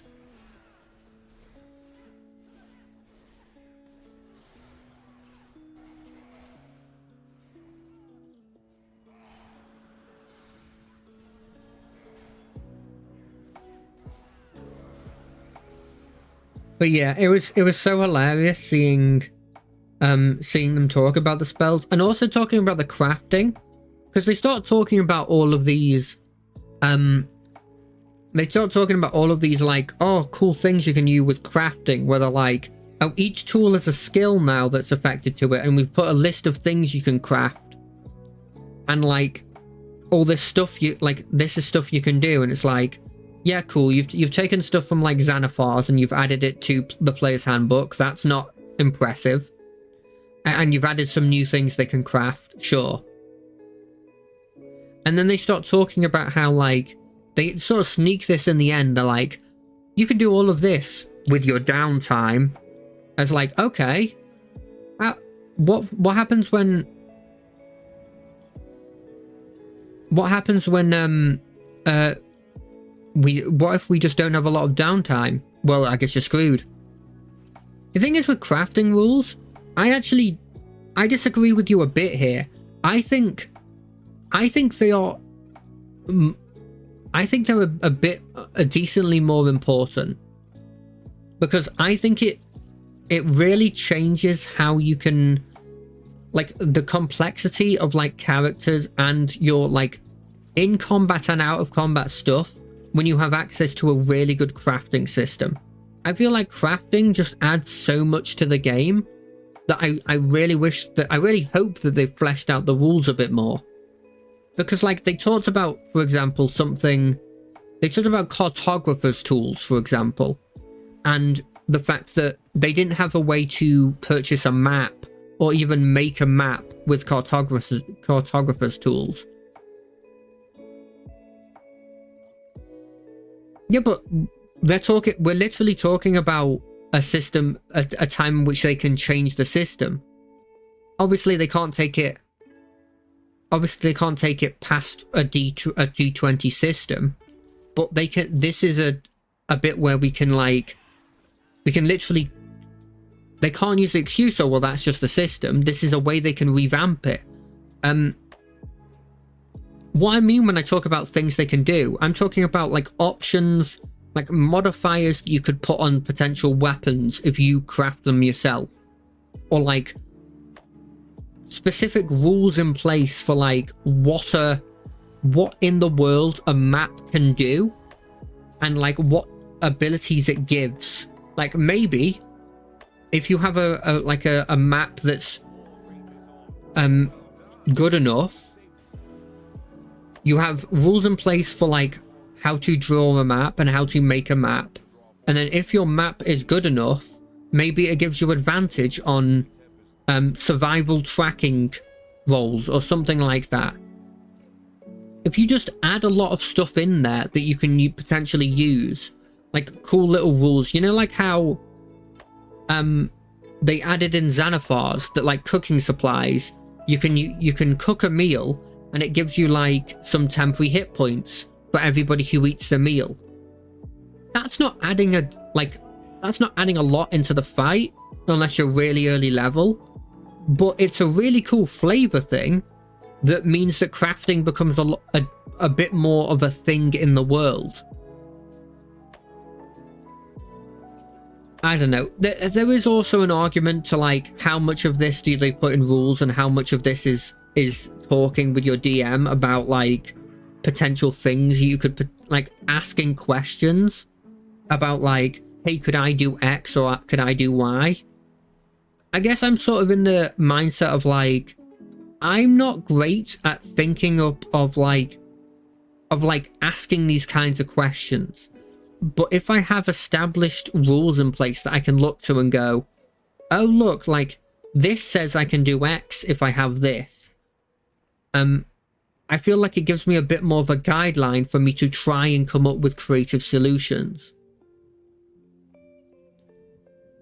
I just look at something like blacksmithing or something, or stonemasonry, and I go, this is a really cool thing to have, like narratively, but like I never use it because it never will come up in the actual story.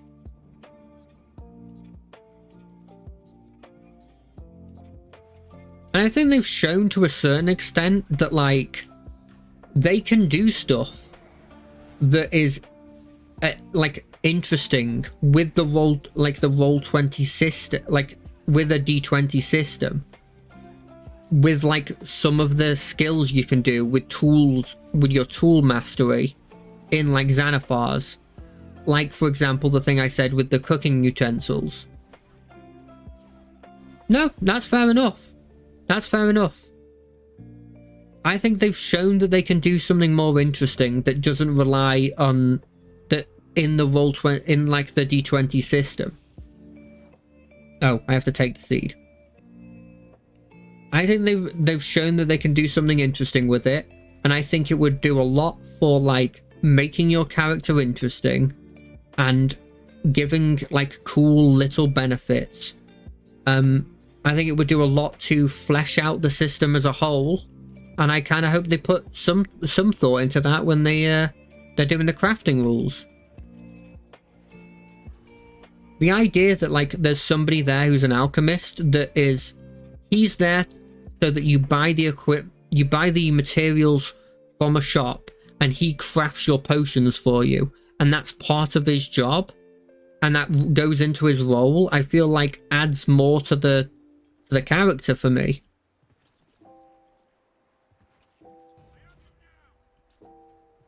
But it's all opinion, right? Have you noticed how these clouds, this is completely off topic, but have you noticed how these clouds, they just appear and then they'll disappear and they'll just spawn, they'll just take that cloud and they'll move it further up? Like that's all they do, is they just move it like a bit down the road.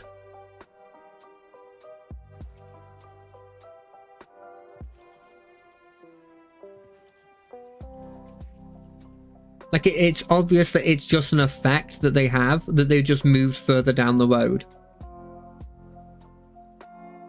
And I'm kind of hoping they add a lot more to the crafting rules. I think it's a bit more important. I think it's a decent amount more important. And I think if they want to make D&D into the sort of the setting that a lot of people play it as, and that a lot of people like it as, which is not just combat but also out of combat stuff, like that's taking a step in the right direction. Because that says, hey, you can have a session where for the vast majority of it you're like talking, and then also you're just doing you're maybe using the teeth of a basilisk that you killed to construct yourself like a bladed sword or something. Or you're using the eyes of a gorgon to make yourself a paralyzed potion that you're gonna dip your blade in. Like if that's more obvious for like stuff you can do, and it's less asking the DM if you can do this thing that isn't necessarily in any of the rules, then I feel like it's just a step in the right direction. I feel like the conclusion of this story is that the elemental evil people are just going to take over this tree. I feel like us putting all this power into this tree is just 100% a mistake.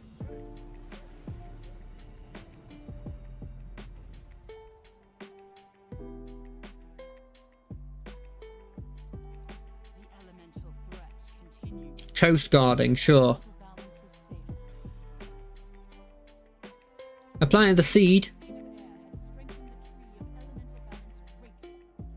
There, wait.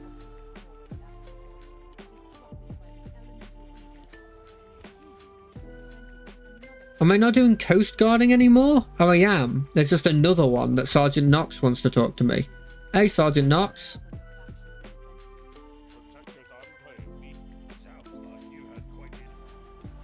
Cool. Oh, he completes the... He gives me the title.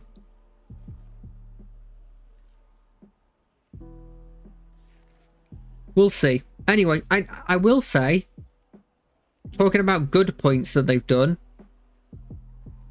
there is a decent amount of their classes that I'm looking forward to giving a shot at some point. So getting me hyped for this kind of stuff means they're doing something right.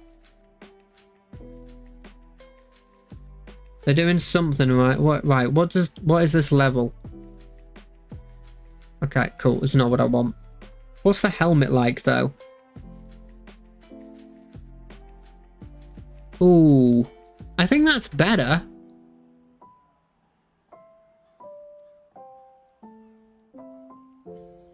Can I like convert it to appearance library?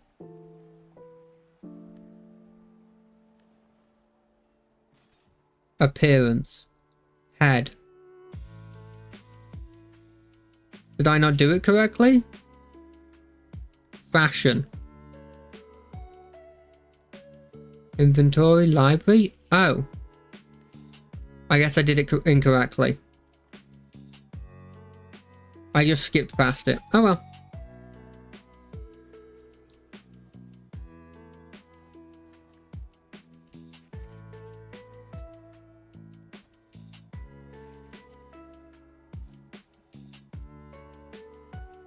We'll do a bit more of the elemental evil water people. For like, we'll do a mission or two and then we'll call it. Wow, that person's called Antisocial. What a great name. I'd make a joke about how he's playing a game that's about multiplayer and he's called Antisocial. But that's just what I'm doing.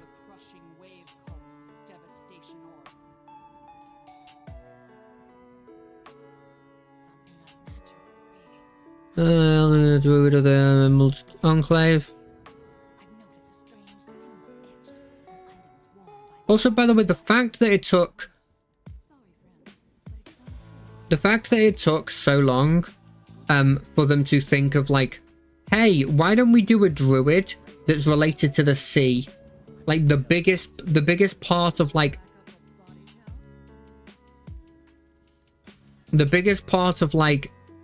life and nature on most worlds. Let's do something about the sea.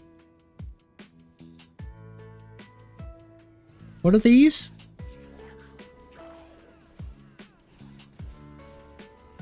What are these? They're like lizardmen?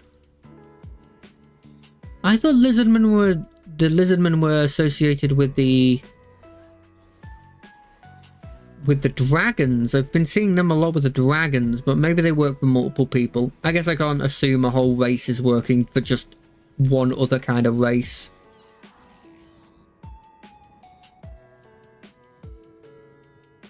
Oh yeah, I have a boon point, don't I? Boon. What do I want to go into? Health? Damage against cultists. Money gain. Critical avoidance. I'll go into health.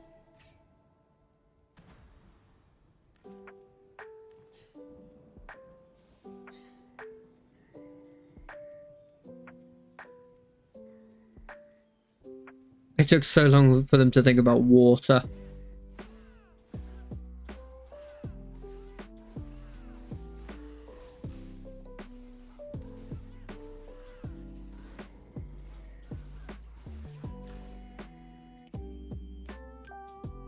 You know what? I was thinking about the other day. I know it's a bit like, I'm not gonna say morbid, but it's like, it's not the nicest conversation. But the other day I was thinking about like, what do I regret? Like, what is up there as like something that I regret? I'll tell you what I regret. I regret, well, there's a lot of things, but more specifically, I regret like not doing more for the back in the day. We did this little thing. Yeah, no, that's actually one of the best decisions I ever made. Ironically, one of my regrets is, do you remember that thing we did that I think you set up that was like, I know you set up, where like we were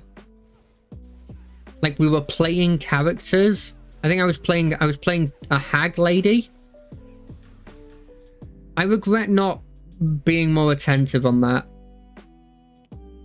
That's why I always regret, because I absolutely loved the idea of the characters. I think it was a combination of me like having too many decisions in my head about like where to take it and not wanting to like lose, and also just like being a bit hesitant. I don't know, I just regret not like putting more into that, because I really liked the idea of it, and then I feel like I squandered it by not replying fast enough, or like in some cases just not replying in a timely time. What is the point of these? I guess it gives you something to put your foot on. It's like, I remember when like later you told a bunch of us, yes, they were great. They were great. Like the whole idea I had with all these little, sorry, not whole idea, the whole like group that I had as like allies, and like people who didn't realize that they were allies, but they were allies to me and stuff. And like the two goblins that I was keeping, like they didn't like each other, but they were both working under me because I had like them fighting each other, and I would strategically give blessings to one of them and then like give the other one, like keep the balance by giving more to the other one. That kind of stuff was so cool.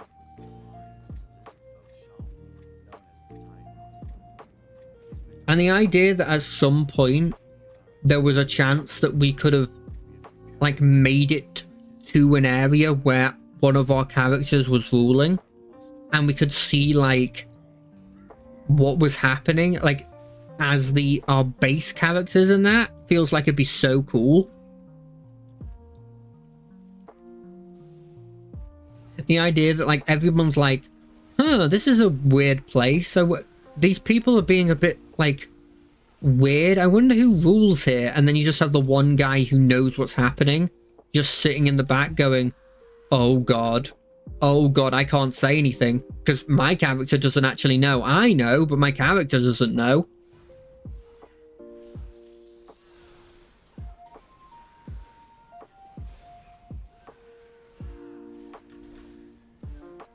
That would have been really fun if that ever came across.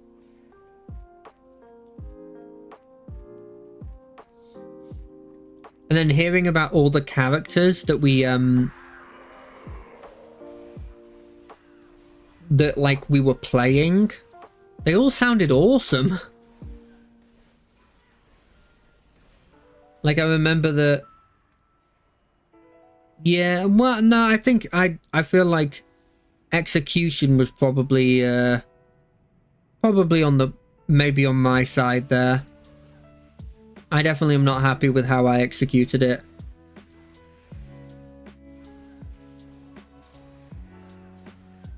I can't help but notice that you're called the Tide Master, and yet you have yet to send a wave after me, Tide Master.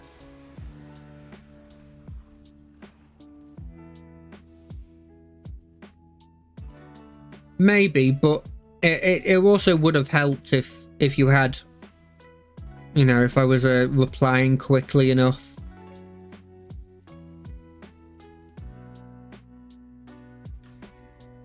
But it was a really cool concept. I really, really liked it. And hearing about the other characters, like, I remember one of our friends was playing like a necromancer, who had like a load of chumps, but like one really powerful unit. And like, I was unintentionally like in contact with them. And like, that was such a cool idea that like I would never even think. I just assumed we were kind of in our own thing, even though I knew there was other people playing. I was like, oh, there's no way we'd interact with each other like immediately. Yeah. I was like, there's no way we'd interact with them immediately. And honestly, in a way, us not knowing who each other were was such a bonus, because, like, for lack of a better word, for lack of a better way of saying it, it meant that you could be as devious as you want without feeling bad for whoever you were doing it to. Because you didn't know you were doing it to a player, you thought you were doing it to an NPC.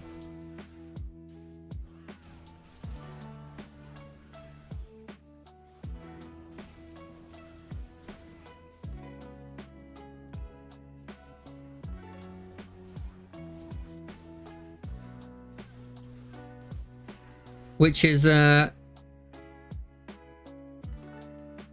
well, Jesus, yes. For lack of a better word, for lack of a better way of saying it, then yeah, that's kind of what I'm saying. Except what I'm really saying is like, look, I don't know if this is just me, but when you're playing with friends, if you got something really devious you can do, you're gonna hesitate. You might still do it, but at the end of the day, you're like, you want them to have a good time.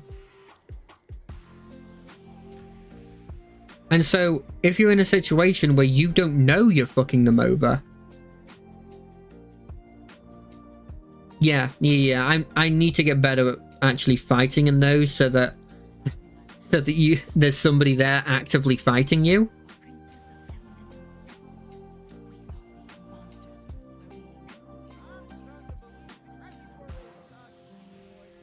Right. You know, he has hit 2. Do I do one more quest? I think I'll do one more quest, and then I'll call it a night. I know I said that last time. In fact, I said that like 3 quests ago. But I'll do one more quest, and then I'll call it a night. But yeah, like, making it so that we didn't know who's who meant that like that never came up, because we never knew. And I was going to, if I'm being completely honest, I was going to be very devious. I was going to try and trick, unintentionally, another player, like a lot.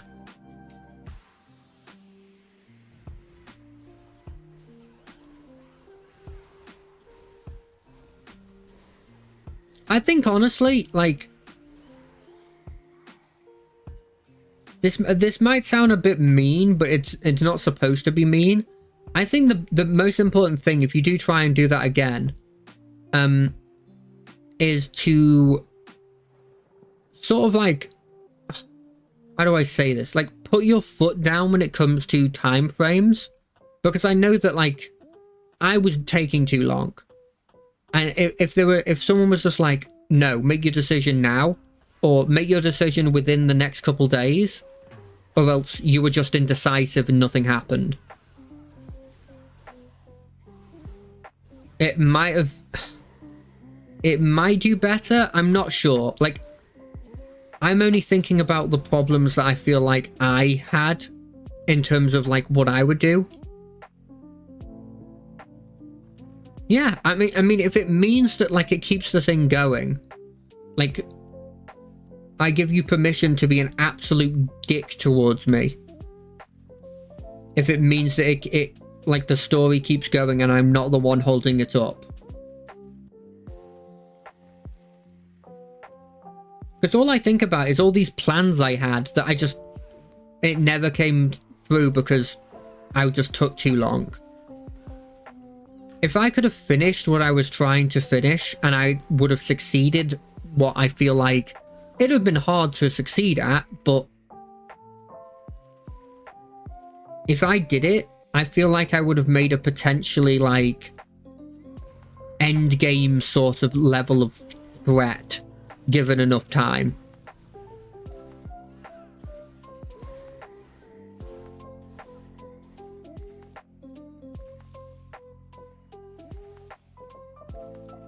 Like, not necessarily, it wouldn't be an endgame threat for like a party in this time period, but assuming they survive long enough, they would become an endgame threat in like 100 years. Well, more than 100 years, because they'd be a dragon. They would get, the older they get, the more of a threat they'd become.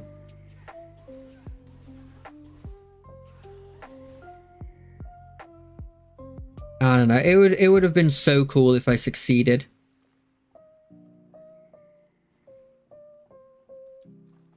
It also was like I was playing like one of my favorite factions in the Fae.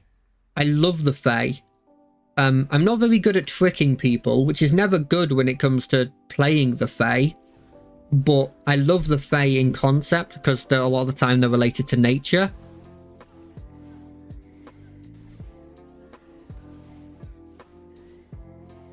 And what I was going to make would have been freaking powerful if I succeeded, which statistically I would not have succeeded. Like, there was a very small chance I would have actually succeeded, but if I had, it would have been so fun. My plan was to turn, like, I remember because I had a dragon egg that I had stolen from a dragon, and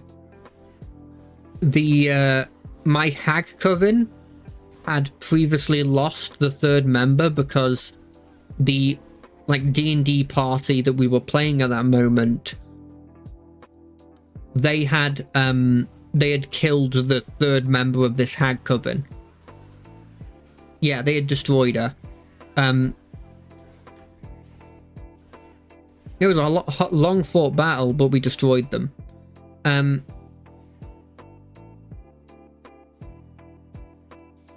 the plan... Oh, was the person you were saying before the one that got shanked? Yeah. I don't know why I came back here. But my plan was to take this dragon egg, and it was like, we had these two goals where it was like, one, hatch this dragon, because having a dragon on your side feels like, yeah, they were great handouts. They were really great handouts. We had this dragon that, we had this dragon egg, and it's like, well, obviously, if you have one of these on your side, you'd be so powerful. And then the second goal was, to get another member of the coven, right? And my idea was, hey, why don't I solve both of those problems at the same time? Why don't I turn that dragon, who I asked was actually a daughter, it was a girl. How about I just turn that into another member of the coven? And I was ready to like, if I did give that one over to the Coven, like if that one did become part of the Coven, that one was probably going to become the head of the Coven very quickly. But if that did happen, it would be fun to see how powerful a hag dragon would be.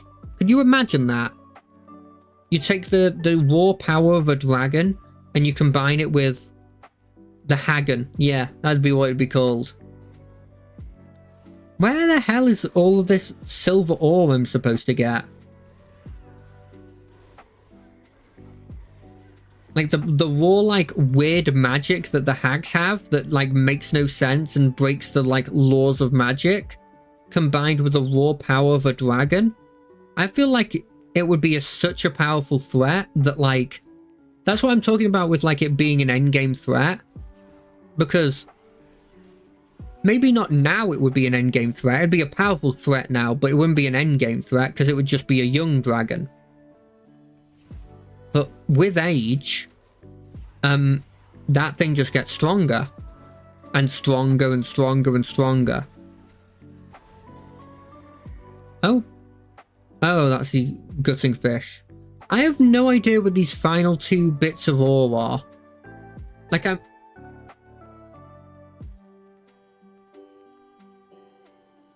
yeah, maybe something like that. I definitely saw, I saw a concept of a hag dragon in... Oh, there's some. I saw a concept of a hag dragon in like just a video that somebody was doing. And they just seemed so cool as a concept. And my whole idea was like... I was like, okay, I'd effectively make the... what's the name of that Disney queen? Like the evil Disney queen that turns into a dragon? I think is she the Snow White one? Is it Maleficent? Yeah, it's Maleficent. I was effectively like, what if I just make Maleficent?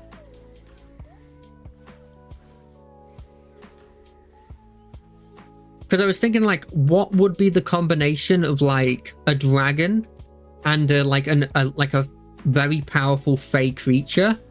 And it's like, it would be Maleficent. It'd just be Maleficent.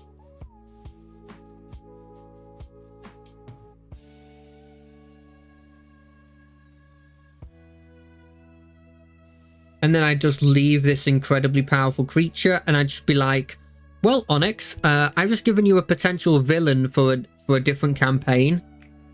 Use that how you will. And then just leave.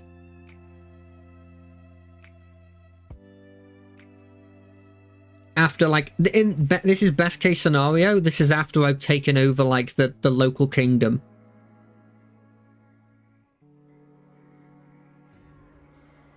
As like the queen.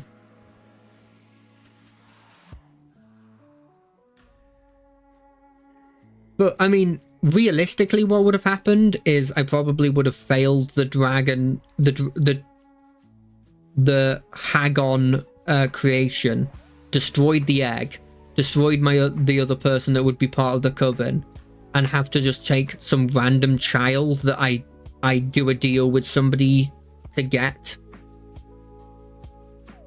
and use that person for the coven instead.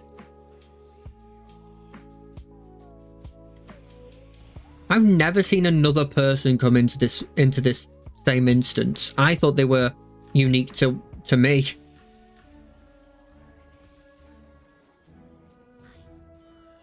But yeah, like talking about like all those characters, there was like I remember that one of the characters was like, yeah, something like that. I remember there was one of the characters was like, he's a dragon, but he's like been weakened by a great battle he was in or something, and so he's actually slowly getting weaker, and he has but he's really powerful at the start, but he's slowly getting weaker and he's got a load of like basic wyverns and maybe kobolds on his side, but he has like one of the weakest armies. But he can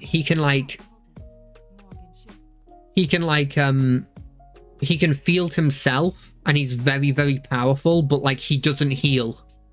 And his whole point was like trying to get himself healed. That was always so awesome. Anyway, I'm gonna call it here because I'm getting tired and I'm good for today. I will see you all on Monday for whatever I feel like on Monday. Until then, I hope everyone has a good time, and I hope everyone goes to watch Onyx stream when he streams. See ya. Bye.